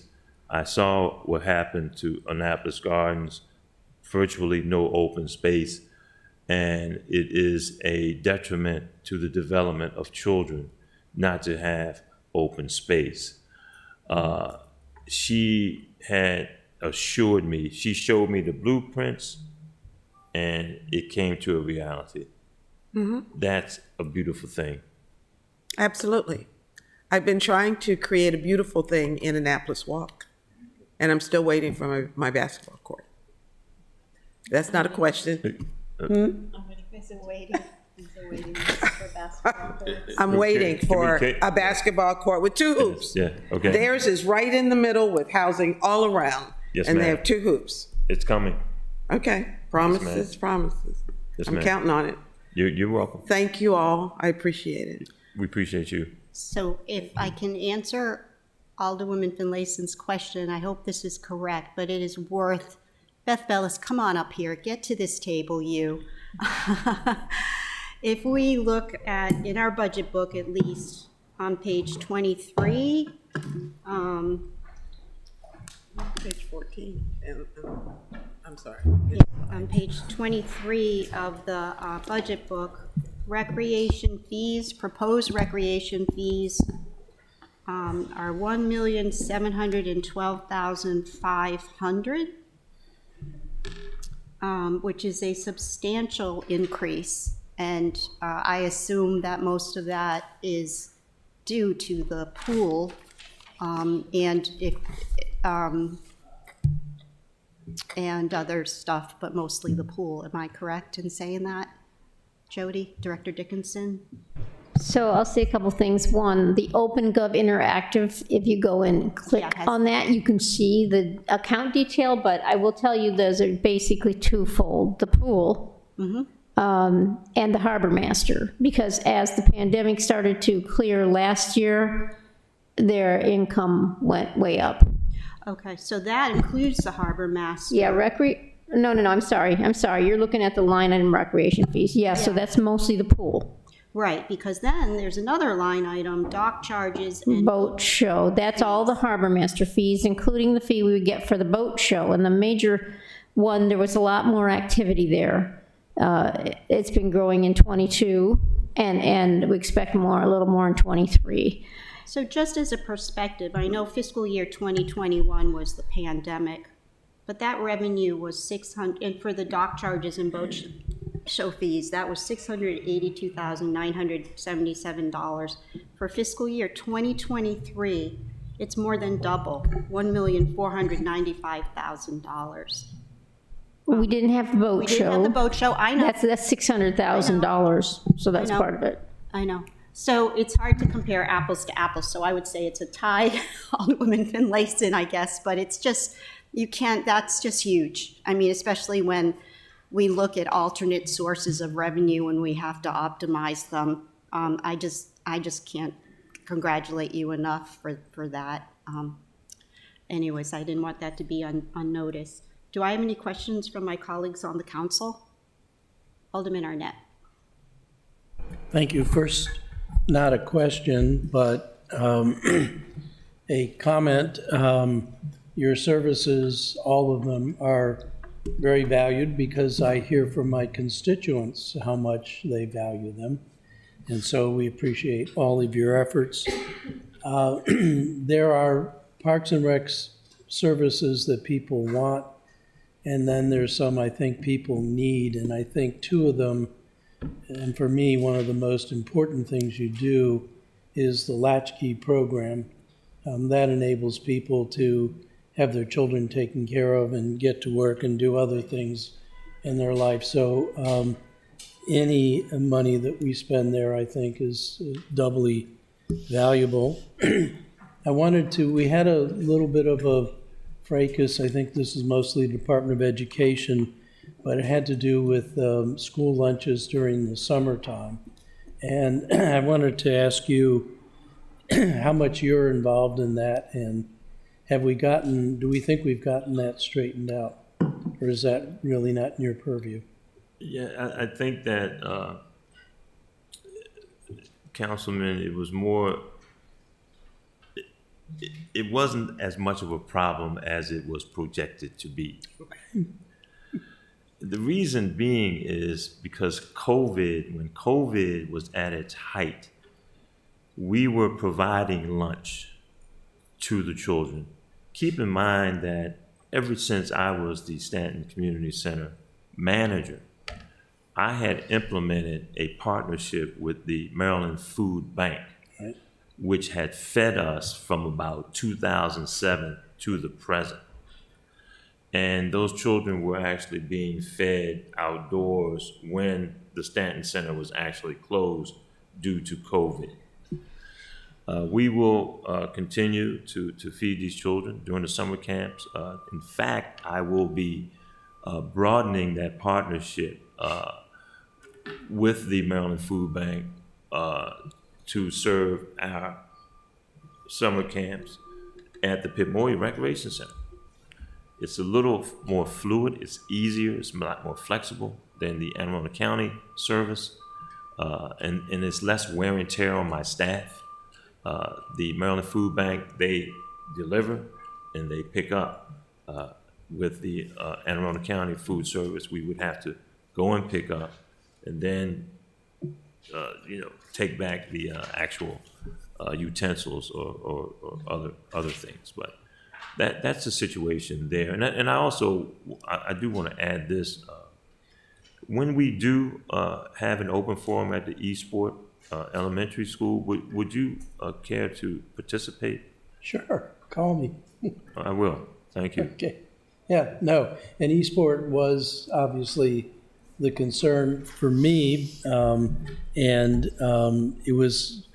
there was some variability about where food was being delivered. You're right, the food bank and the school, and people were sometimes having a hard time finding out where they could get the food. So, yeah, I'd be happy to help. I think that's an extremely, I mean, nobody wants to go hungry, but particularly these children, I think we really have to take extra care to make sure they get their meals. I did have a question for the harbor master, and it's more of a concern. I know the zero discharge is mainly an educational program, but do we have things in the budget for you to make those educational program things happen? And do you have the staffing to do that? Not specifically. There's not something specific in the budget, but I'm happy to report that it appears my new position is funded. I can't say how grateful I am with 4 of us, because we are open from 7 a.m. to 9 p.m. 7 days a week during the season.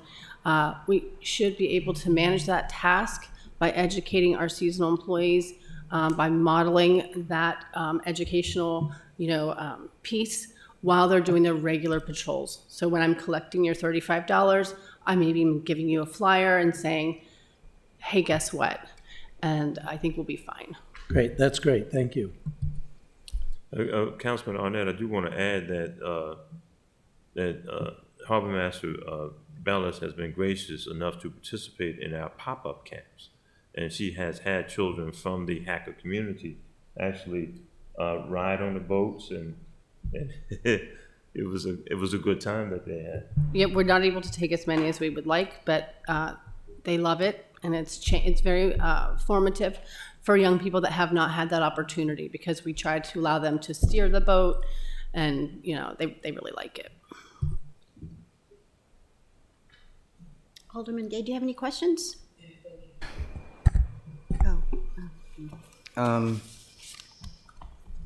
Gosh, I don't even know where to start. This has been good conversation. I'll go my first question. It just says 36 workshops for the youth. Can you just expand on that a little more? I think that's on slide page.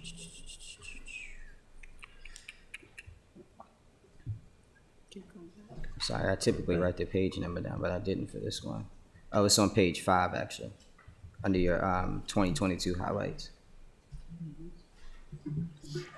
And it was, are you referring to where we say we added 3 new programs and workshops serving 36 youth? Oh, I thought it said 36 new programs for the youth, yeah. And that's at our Stanton Community Center. Those are free programs that we offered. I see. I've read it wrong. Okay, the 3 new programs, what are those? It was a woodworking, a cooking. Oh, awesome.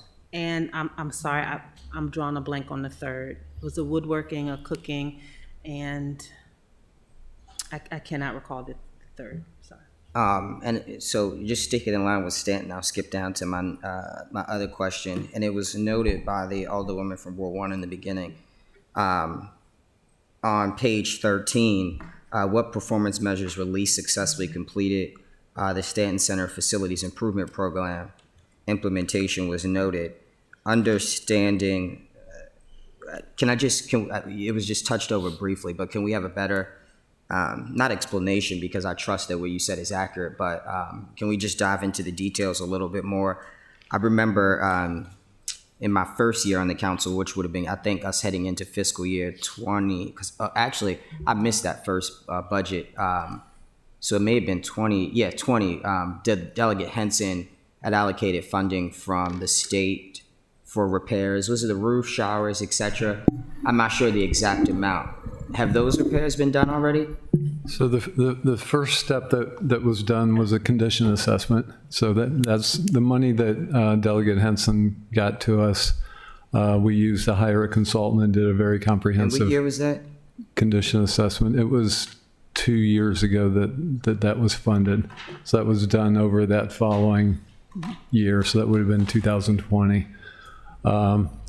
They have since given us $500,000 in last fiscal year, they being the state, $500,000 and $600,000 that's in the current budget that was just passed for the state. So total. So we're hiring, we're hiring a design engineering firm to do the design for the project, to use that 1.1 million to address all of the issues or as many issues as can be addressed in the condition assessment. Awesome. And so that could be expected in the next fiscal year? Yeah, the design will be completed this fiscal year and hopefully move to construction by the end of the year.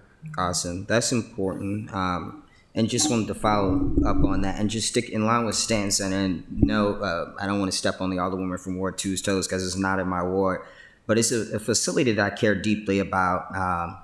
As the director noted, the Oberg Court area lost a lot of their recreation, and some of that's being restored with the Robert Eads Park, etc.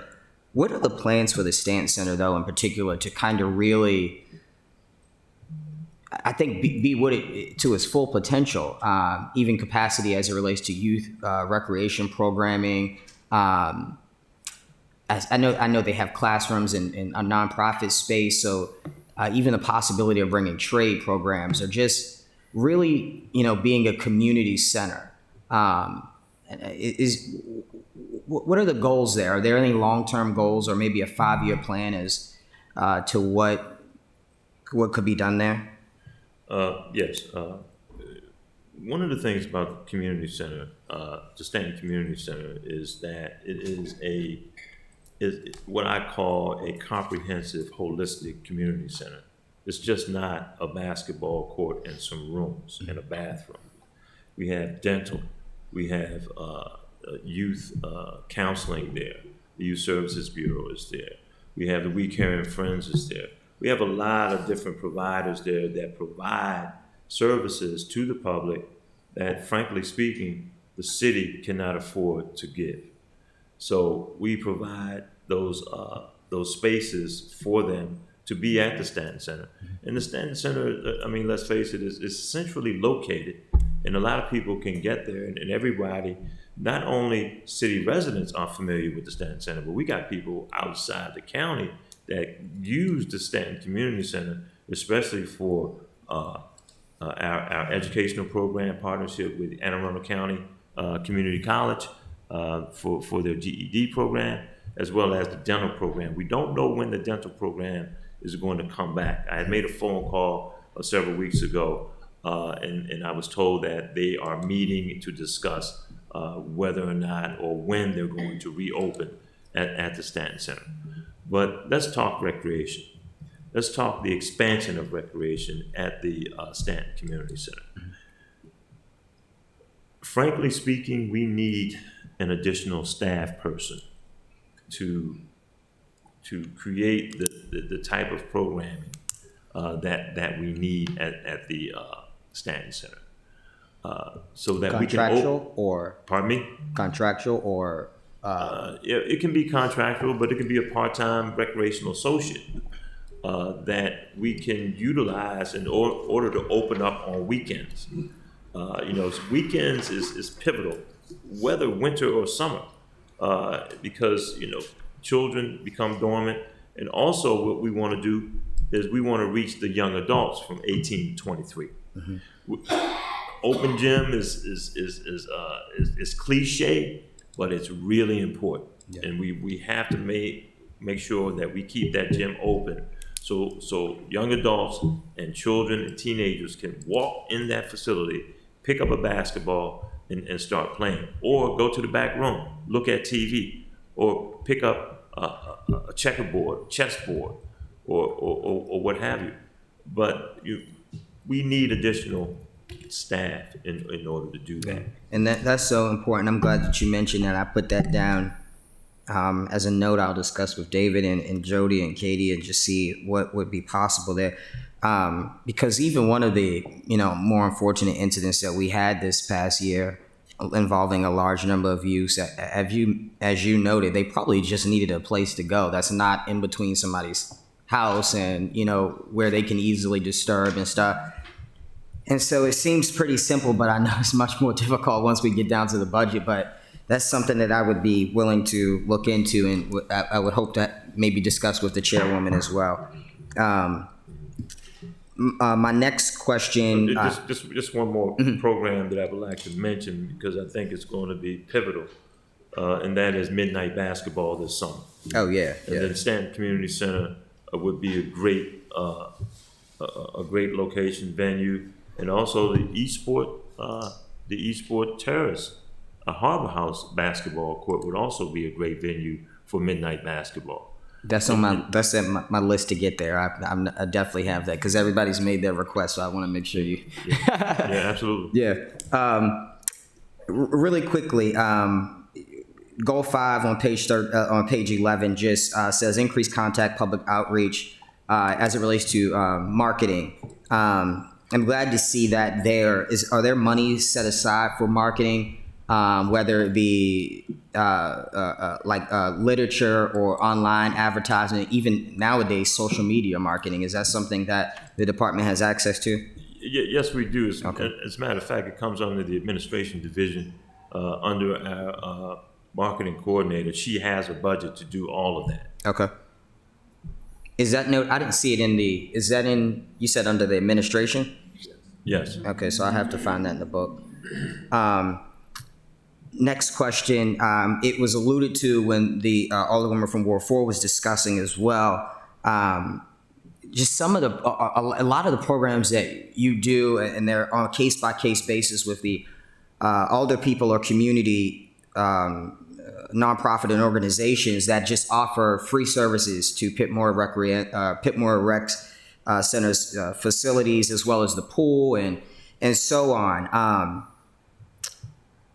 And so my first question, if I'm reading right, on page 8 it says $203,000 is the current membership fee-based revenue. Oh, I'm sorry, page 8, goal 2, yeah.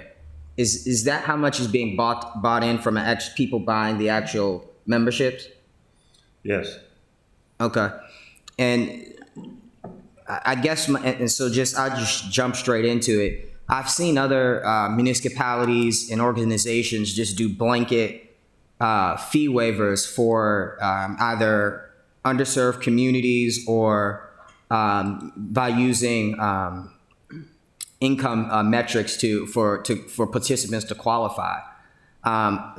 Just looking here, I thought there was a little more revenue, and so I don't think that the revenue would be drastically impacted by just making that so that we don't have to come to you on a case-by-case basis and say, hey, is it okay if we do 10 kids here, or can we get the transportation set up? If we just open up a program with criteria and allow parents to apply, have their kids apply, and maybe get the ID badge, and that's how they can, get into the facility or whatever.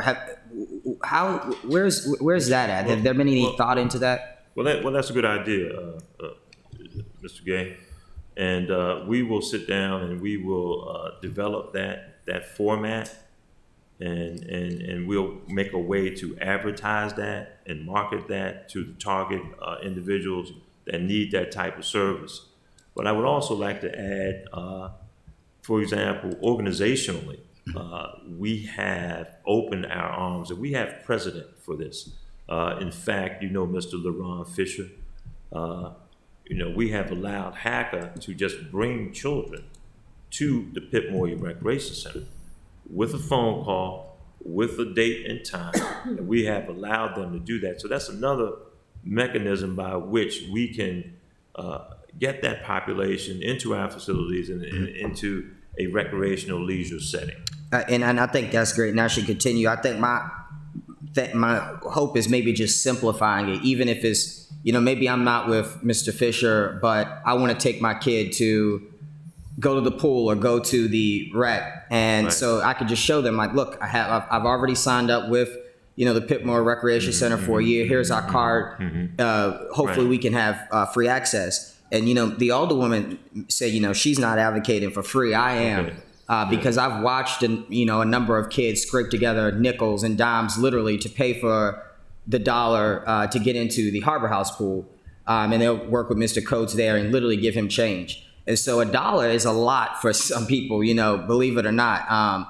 And so I can't imagine that we wouldn't be able to find funds to even subsidize those programs in the future. But I'll come back to that because you definitely seem interested. So I'll put a circle there and maybe we could touch base on that. Well, that $110,000 software increase, which is not in the budget, would serve to get us to that point. Oh, awesome. Okay. And that was on page, that was an enhancement request, wasn't it? Yes, yes. No, No, it wasn't. it was never received as a, It wasn't it's in the never budget. received as a. Oh, okay. I see on page 16, it just says, yeah. Okay. Okay. And just, Madam Chair, if I can, just two more quick questions. And also, I want to further address, you know, your last point. The management offices of these neighborhoods would have to serve as a liaison between the community and us to make that work. Yeah, I would like to see that. It will have to be a group thing to make it even across the board, and not to mention we manage it better because people come in individually. You know. Did you speak into the microphone? So.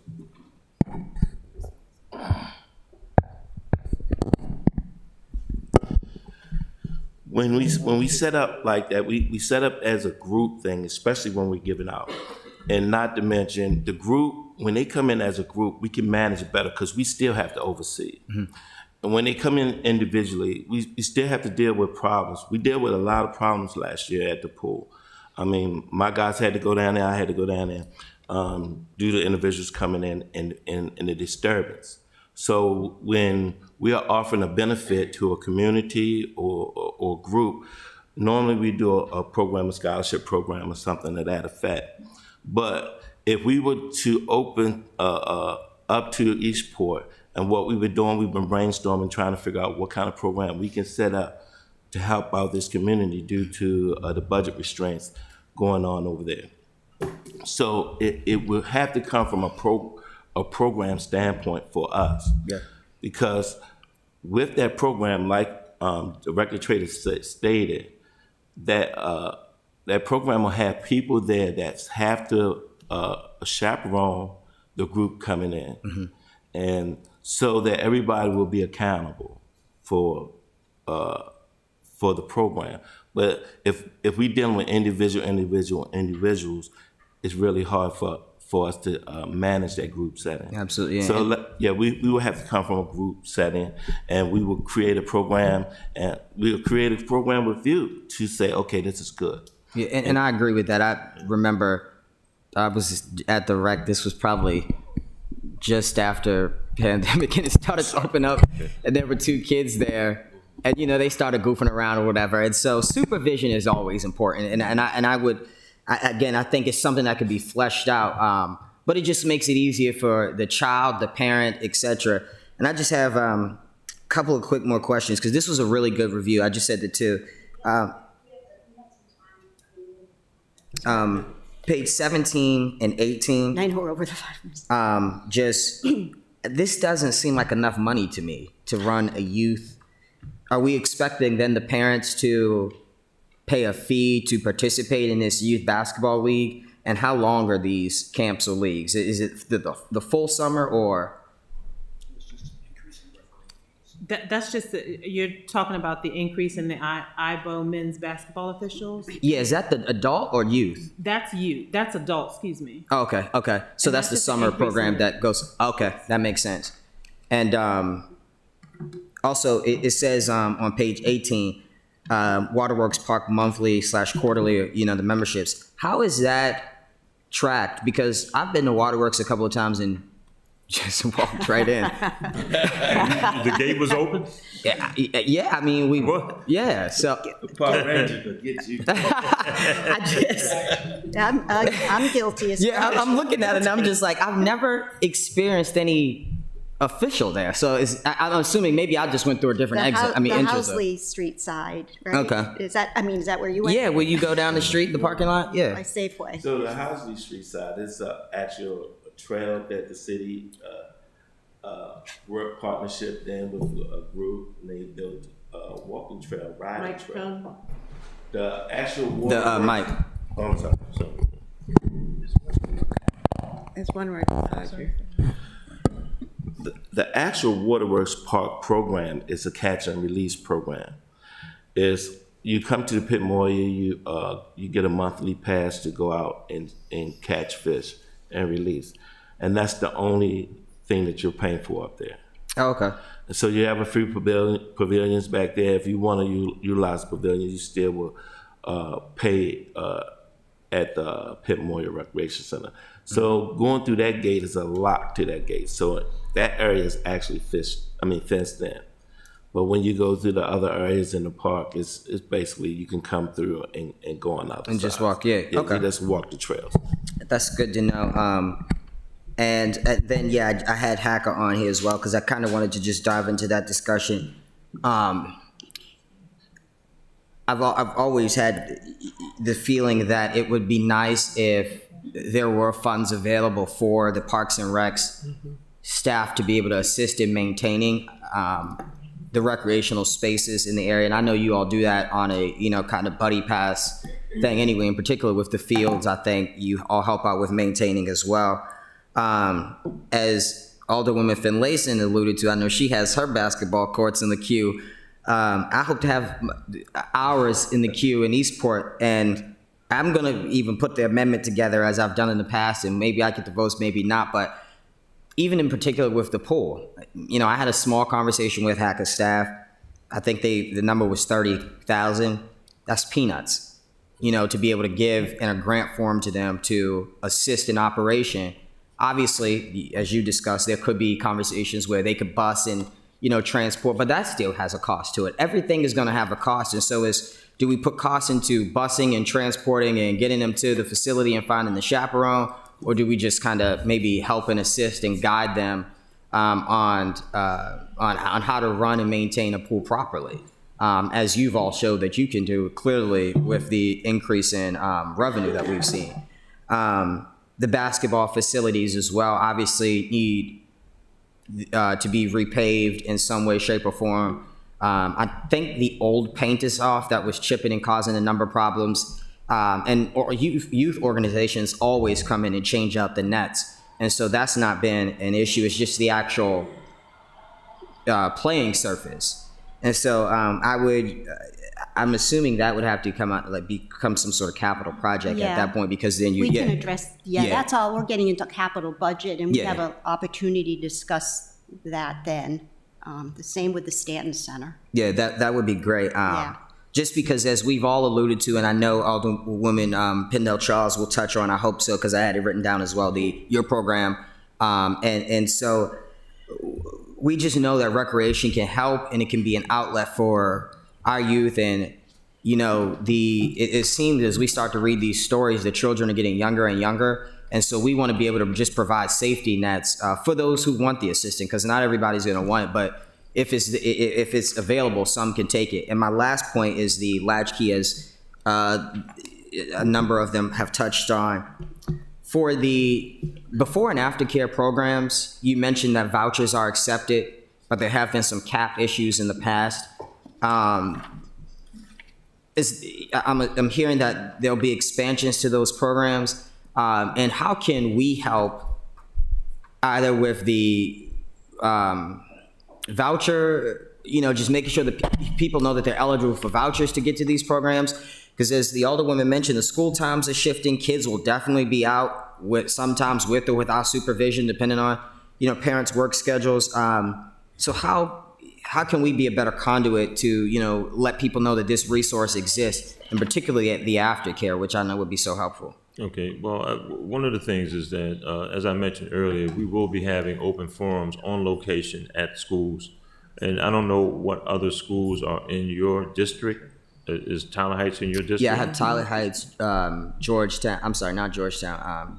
Georgetown East and, Eastport and his, but our kids go to that facility. Okay, now if, when you participate in those things and we can advertise or announce that, Mr. Councilman Gay is going to be there, I think that can get the population excited. And that's one of the things that you can do, is to actually participate in some of these open forums and then, get information to your known stakeholders about what we're offering. Now, some of the voucher situations, we want to educate people that they have those options, to use vouchers. They don't have cash, and we accept those. And maybe Ms. Simmons can elaborate. Yes, so the vouchers, we accept them. We have no authority over whether they're approved for vouchers. Just yesterday, I had someone call inquiring about the vouchers, and I walked her through the Maryland State Department of Education website, which is where they can apply for the vouchers and list us as a vendor, a supplier of childcare for those vouchers.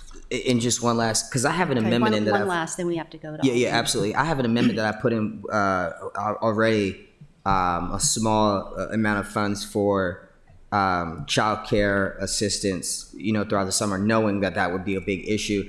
I'm wondering if parents would be eligible to use those funds to attend these child care programs.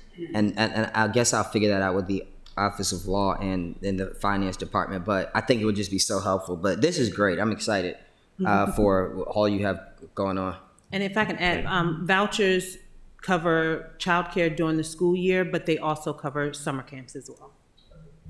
Thank you, Alderman Gay. Alderwoman Pendle-Charles, do you have some questions? Oh, yes. Oh, okay. And I'm glad Alderman Gay is excited. Why am I not surprised? But anyway, it's going to be kind of scattered, the questions and the comments I want to make. And mainly, this is for the general public, because it's like anything else. When we go into the grocery store and we buy, some burger meat, how many hands has it gone through to make sure that it's safe to eat? And people don't see that cost. But there's a large cost involved in getting it from Millie the cow to us. And so I think it's important for this forum. This is exceptionally important. And I think we need the 3 hours, especially for Rec and Parks, because they are providing 3 million hours offered. I think that's huge. And I think that can't be overstated. I'm a person who's in the numbers, and I think that's really, really, really important. So I'm gonna start off by, let me see, where do I start? As far as the Mayor's Stop the Violence program, Mr. Trader, I think we had talked about, it's not just recreation, you had included educational component. So the title that you had on your slide should be recreation and education. We wanna make that clear. Is that correct, or am I not correct? I think we had talked about that. Yes, we had talked about it. Of course, are you recommending that it be in the title? I think that's extremely important. That's just my suggestion. Okay, yeah, okay. Yes, I agree with that. And I also make note that, even under normal circumstances, today's philosophy of recreation, no recreation program is bona fide without some educational component. But this is even more dramatic, if you will, and more important to have that educational format connected. It's going to be a challenge with $85,000 to fulfill all we have to do. Not only are you talking about educational programs, you also have to consider field trips, bus driver costs, gasoline costs, staff costs, because, you want to facilitate these programs. This is just not a summertime program. This is going to go into the fall and winter. And so it's going to be difficult to do, but we're going to do the best we can with the $85,000. Okay, I think our city manager is aware of that. We've had that conversation, but it's still a conversation that we can continue to have, because we don't want to shortchange our children. And when it comes to what we've been experiencing over the past couple of months when it comes to public safety, this truly is the linchpin of where we need to start. The impetus should be in Rec and Parks. as well as on the other side, as far as the police department and all, but, okay. But it's important for the public to know that it's just not recreation, which is everybody's understanding of fun. And so, yes, it's gonna be fun, but I think that educational component is extremely important for the public to know that that's all part of this program. So that's just kind of my. Well, there's two concepts that always come to mind of you that come under education, and that is enrichment and development. Those two things, you know, it may not be education in the formal sense, but when you're talking about enrichment, for example, you're talking about somebody coming in and giving career development lectures to teenagers and young adults. You know, that's also education. Certainly, and even good sportsmanship, that goes to another level, and that's education. Yeah, they need how that. to win and lose. Yeah, they need that. Yes. The other thing is because we were talking about the contractual services, and on page 102, like I said, for the general public, within our binder, it says, quote, "The Recreation and Parks Department has numerous temporary positions. These positions consist primarily of general clerical positions, recreation assistants, custodial workers, class instructors, rec and parks general temps, latchkey general temps, and seasonal dock assistants and assistant harbor masters." So I think that pretty much kind of sums up when you were talking about the contractual and the seasonal positions. As far as arts in public places, and I know I saw the press release that came out, our mayor is now the co-chair of one of the mayoral committees on a national level. So I think this money for AIPPC is definitely very timely when it comes to that promotion for our mayor.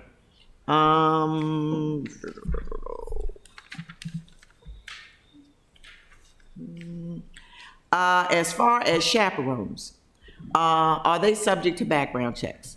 Yes. Okay, so that may be somewhat of a limitation for some. Is that correct, Ms. Simmons? Yes. Okay. Are we getting into the weeds? As far as the Annapolis All-Stars, I got the word as well concerning that.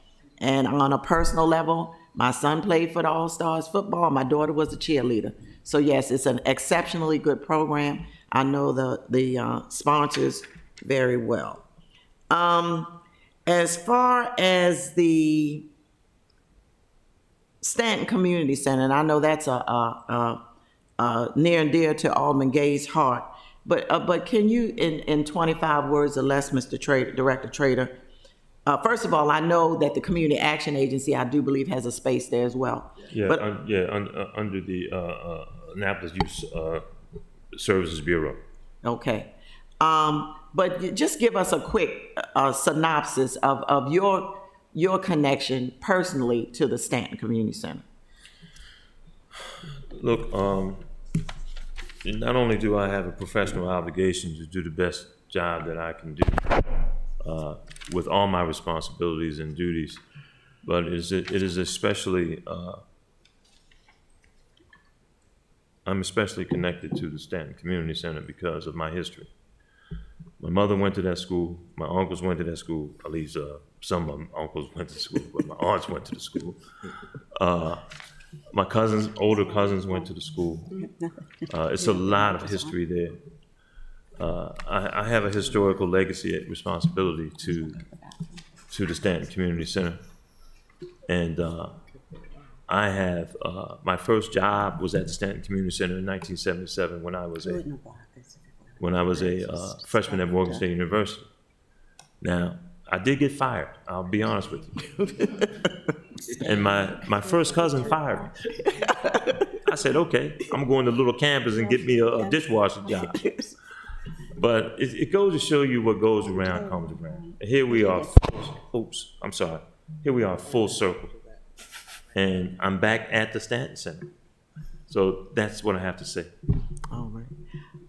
As far as some funding possibly, and you alluded to that, the Friends of Recreation and Parks, what's the status of that at this point? I can't say where we are other than, some meetings that had taken place. We have two, outstanding women that is trying to spearhead it, and we're trying to add at least 2 or 3 others and the Recreation Advisory Board, you know, to get together and get this going. I think the discussion, the last discussion that was had was basically on the process in which we would raise money. We think that it's a good idea to emulate what the police department has in their foundation. I think if we can just directly replicate what they're doing, we could be on our way. We just have to, the advisory board, Recreation Advisory Board, we just have to come to that conclusion so that we can move this project, move this initiative forward. Have you talked with Judy Buddensick, who's the foundation chairperson? No, ma'am. That might be something that you all someone you would want to talk to if you're looking at replicating with an. And what's her name again? Judy Buddensick, I think. Close Buddensick. enough, right? And I can give you that information later, because they have a very successful program, which also includes scholarships that they started a few years ago as well. So your Recreation Advisory Committee board, is that fully staffed, for lack of a better word? No, it's not. Any wards that you are looking at, and that's, I guess, a Ms. Rathovich question, where the wards are not represented on the Recreation Advisory Committee. So that's something, Ms. Hillary. We're looking at Ward 6, and I believe Ward 8 needs to come in. Alderwoman Finlayson, if you could, you know, do some investigation one. about. You have one? Mm-hmm. Who is it? What? On the Recreation Advisory Board from Ward 4. Oh, yeah. Okay, you have one, somebody, okay. Yeah. Ward 2, we don't have anyone from you either. We don't? I don't think so. Well, I'll make that change. Okay, thank you. Thank I you. will make that change. Craig, Okay, thank you. Anybody from Ward 1? isn't Craig? Oh, yeah, Craig yeah. Harrison. Yeah, he's the chairman. Yep. Alderman Finlayson, you might have 2 on that board, I do believe. I ran into the older lady the other day in the store. I know. Okay, we're going off a little bit subject here. Okay. So. Pop-up camps. I know that was started a couple of years ago, and I do recall the wonderful opportunities that the harbor master gave and the children steering the boat and all. And I'm assuming we're going to do that similar programming this summer? It's in the budget, and the finance department has given a line item to that effect. Okay. And it has served the community well, and it's going to get even better. All right. The Hacker Partnership, of course, we're thrilled with that we can, the city is able to step in with that as well. Job fairs, hiring events, there's one next week. My understanding that Maryland Department of Labor has one going on next week, so you're continuing with the job fairs. As far, I know the adult job fairs I'm most familiar with since 2016. Of course, COVID kind of stopped the job fairs, but it was good to see that there will be one next week with Maryland Department of Labor. Training and education is extremely important. We've heard you talk about that. If no more than from a liability standpoint, I think it's critical. I attended your forum a couple of weeks ago. Although it wasn't well attended, I think it's a great start. There were a lot of great questions asked at that forum. So to continue those in the outreach and in the schools, as well as the community centers, I think is really, really, really important. 2 things that we had kind of talked about maybe a few years ago, 2 populations, the disabled and the veterans. Have you all taken a look at those, serving those populations in the future? I know it's not in your budget, and I understand that, but anything to do with that?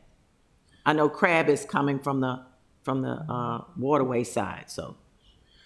Yes, we have 2 apparatus in our cardiovascular room that are inclusive apparatus. Programmatically, we haven't addressed the issue. We will be meeting with some concerned citizens. I have received some serious inquiries about inclusive programming, and as it pertains to an inclusive playground. And even though all of our playgrounds are ADA accessible, but our apparatus are not, and Mr. Diller can elaborate on it, are not inclusive apparatus at our playgrounds. In other words, a physically challenged child will be most likely unable to negotiate or navigate a lot of the playground equipment. What we need to do, and this is where the fundraising friends of organizations comes in, that can help to raise this kind of money to apply to inclusive programming. Because even Anne Arundel County Recreation and Parks, who has a considerable inclusive program, a lot of their funds for that particular programming are actually fundraised. So, we'll be getting in touch with them to see how they do theirs, and so that we can get the ball rolling. So you have a great relationship with County Rec and Parks? Yes. Ever since Rick Anthony, and now with Jessica Lay, we have a good program, and then the deputy director, David Smalley. Very, very good partnership. Good. How about your veteran community? That I haven't been really cognizant of the veterans community. Haven't gotten any real correspondence or inquiries from any stakeholder concerned with the veterans community. I would like to. I think a lot of veterans they may be just coming in and using the facility, but any veterans organization, I think we would have to reach out to a veterans organization and to see what's on their mind. Okay, a good place might be the American Legion. Yeah. Pardon me? A good place to start might be the American Legion. Yes, ma'am. Yes, ma'am. And the last statement question, and I think it's apropos when we talk about rec and parks. Your focus is definitely on programming, and you seem to be very hands-on. What is your kind of philosophy? And we're gonna, I guess, end with this. Your philosophy regarding the city and rec and parks, and how you see those who avail themselves of your services, your staff, and that sort of thing. Well, a fundamental philosophy of recreation and parks, and I'm gonna give you an academic philosophy, is that recreation and parks provides the needs of individuals, families, and communities. As you alluded to and others alluded to earlier, it's just not about basketball. We help food programs. We help blood drives. We educate. We provide space for those people to hold events that they would not otherwise would not be able to afford at a Lowe's hotel.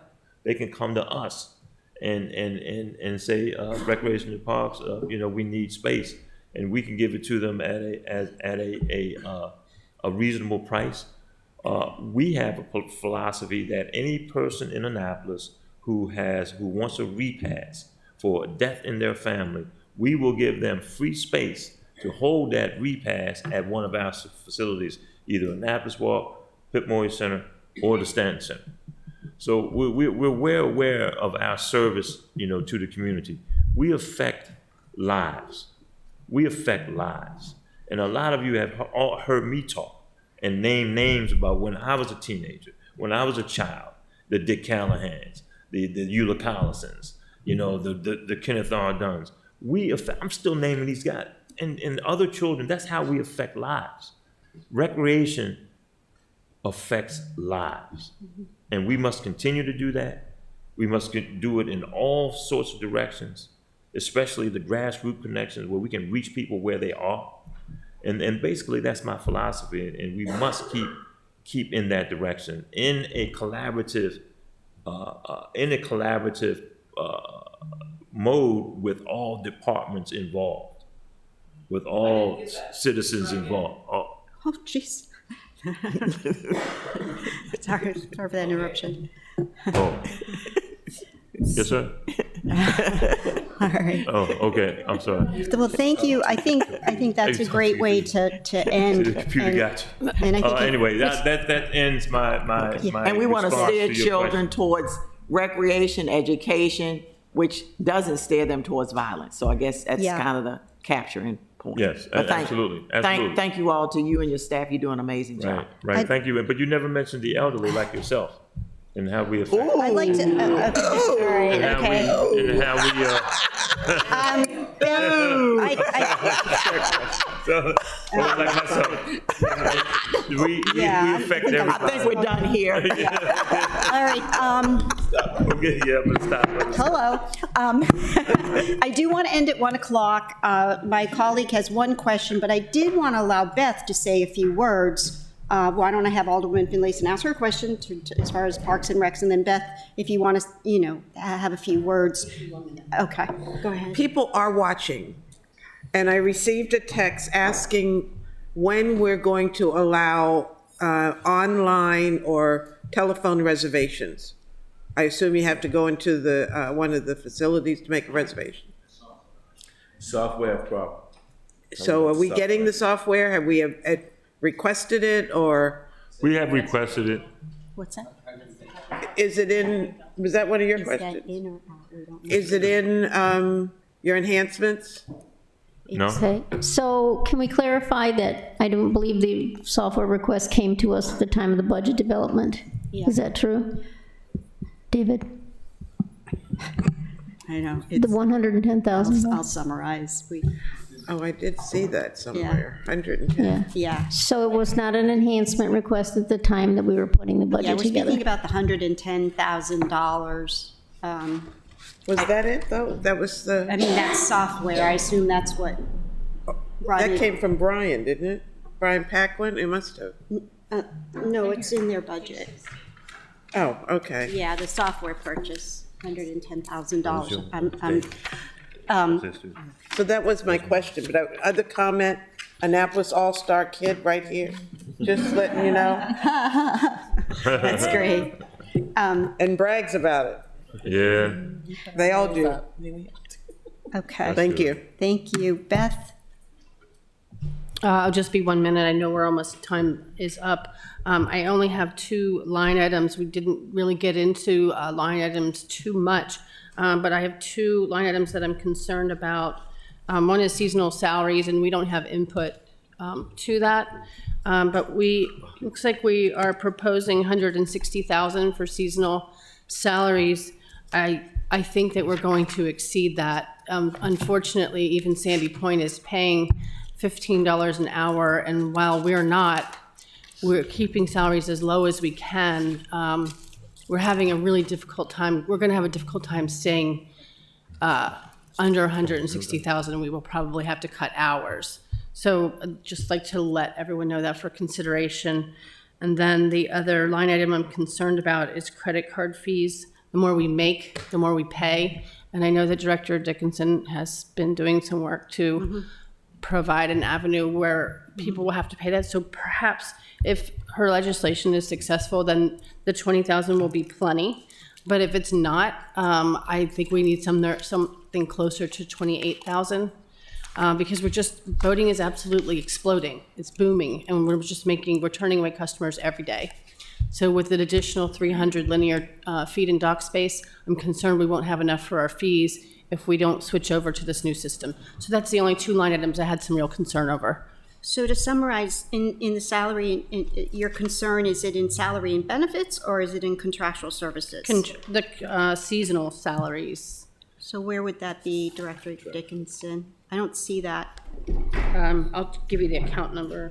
It's a component of your salary and benefits total. If you go to the OpenGov interactive book and click on it, they have a temporary seasonal salary line item. Okay. All right. I have a question. Okay. Alderman Finlayson.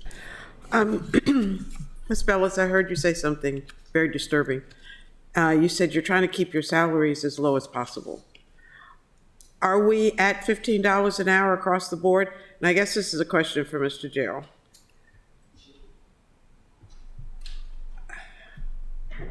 We are keeping, anybody who's at minimum wage, every time it increases, we increase that wage accordingly. I don't know how many of these people are being paid minimum wage, or if some of them are being paid above minimum wage.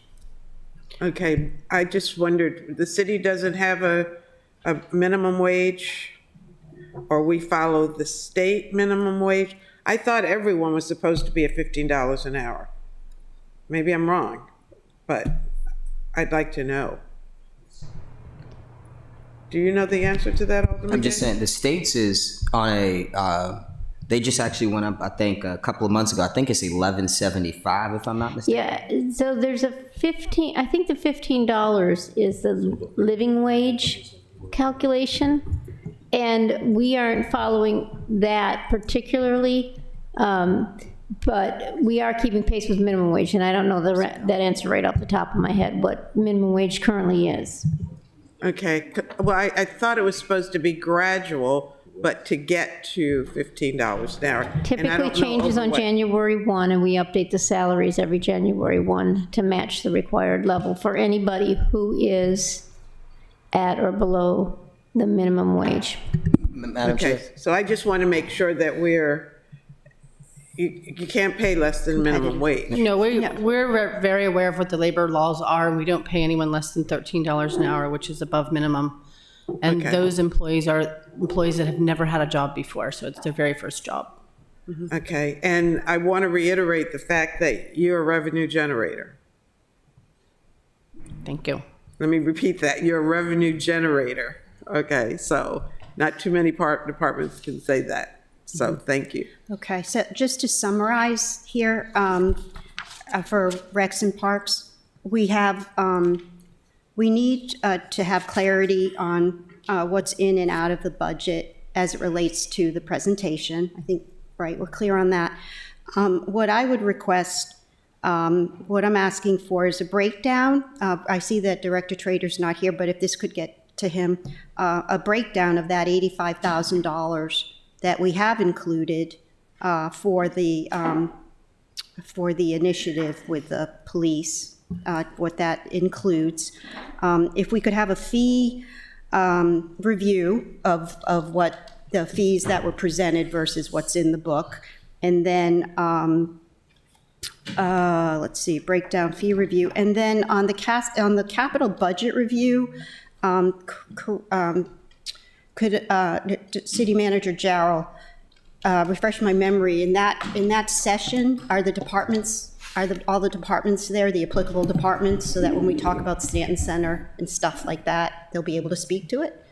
So that's normally presented by Public Works. We can certainly invite the other department heads, but Yeah. that'll be presented by Public Works. Well, only as applicable. I see in the list, there's trail upgrades, stuff like that, that it would be well worth it for the Director Trader to be there as well. Sure. And then City Manager Jarrell, on fees, I see that we don't have a separate work session to discuss fees. They're very important. I know they're part of the legislation. Do we rely on just the City Council we have a public hearing on them, but is there something where we can make sure that they're looked at and, go ahead. Yeah, I think they're usually discussed as part of this process. So we have time that third week During that we one call of these deliberations. During deliberations, Yeah, that yes. we can cover fees and fines. Okay, Usually it's fairly short discussion. okay. So, yeah. I didn't see it listed, and I know it's worth a discussion. Yeah, we can add that. Okay, and then last but not least, on chaperones, and I kept hearing through your presentation a shortage in the workforce, et cetera. I do know, speaking for my ward and perhaps others, that I have a lot of retired constituents that would love to volunteer, that would love to chaperone, that would love to feel part of the solution. And I just want, it might tie into Alderman Gay's suggestion of marketing or something, but to at least let us know when those opportunities arise and what their qualifications would have to be to volunteer. I see that every Friday morning with Alderwoman O'Neill. There are a lot of, retired people that they just makes them feel so good. And it looks like there's going to be a lot of opportunity for that with these camps and, bus chaperones or what have you. And I just want to make that clear. So I think that's all I have. If there's any other, yes. Just, the harbor master noted, are you saying you have you said that even Sandy Point pays $15 an hour, so are you having a short, excuse me, damn, I don't know what got into, are you short staffed currently? Seems like. think that we're sufficient now, however, when you're 17, you might think you want to work, but then you don't. Yeah. Maybe your mom thought you should work, but you didn't think you wanted to work. Yeah.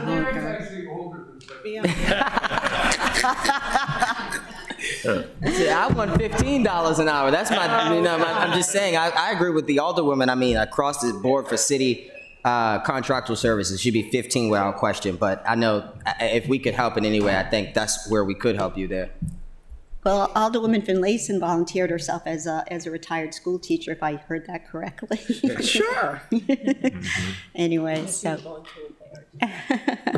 Well, I know that you have a lot of equipment, but this is to thank you both. Well, I only have one per department. It's our numbers ball, so one does go to the harbor master, Beth, if you come closer, so if I pass it, it comes somewhat They all closer. need to come closer. Yeah, you have to come closer. Karma can You do need it. to help her throw a ball. Karma's gonna do it. Thank you, right. Director Trader. All right. It was on this side. She was getting there. No, they don't have any power. So with that, could I have a motion Thank to you. adjourn? Thank you. Thank you very much. Thank you. I'll make a motion to adjourn. Second. All in favor signify by saying aye. Aye. Aye. So we don't regroup And we have no until, work session. So no, that's it. This is your first one, right?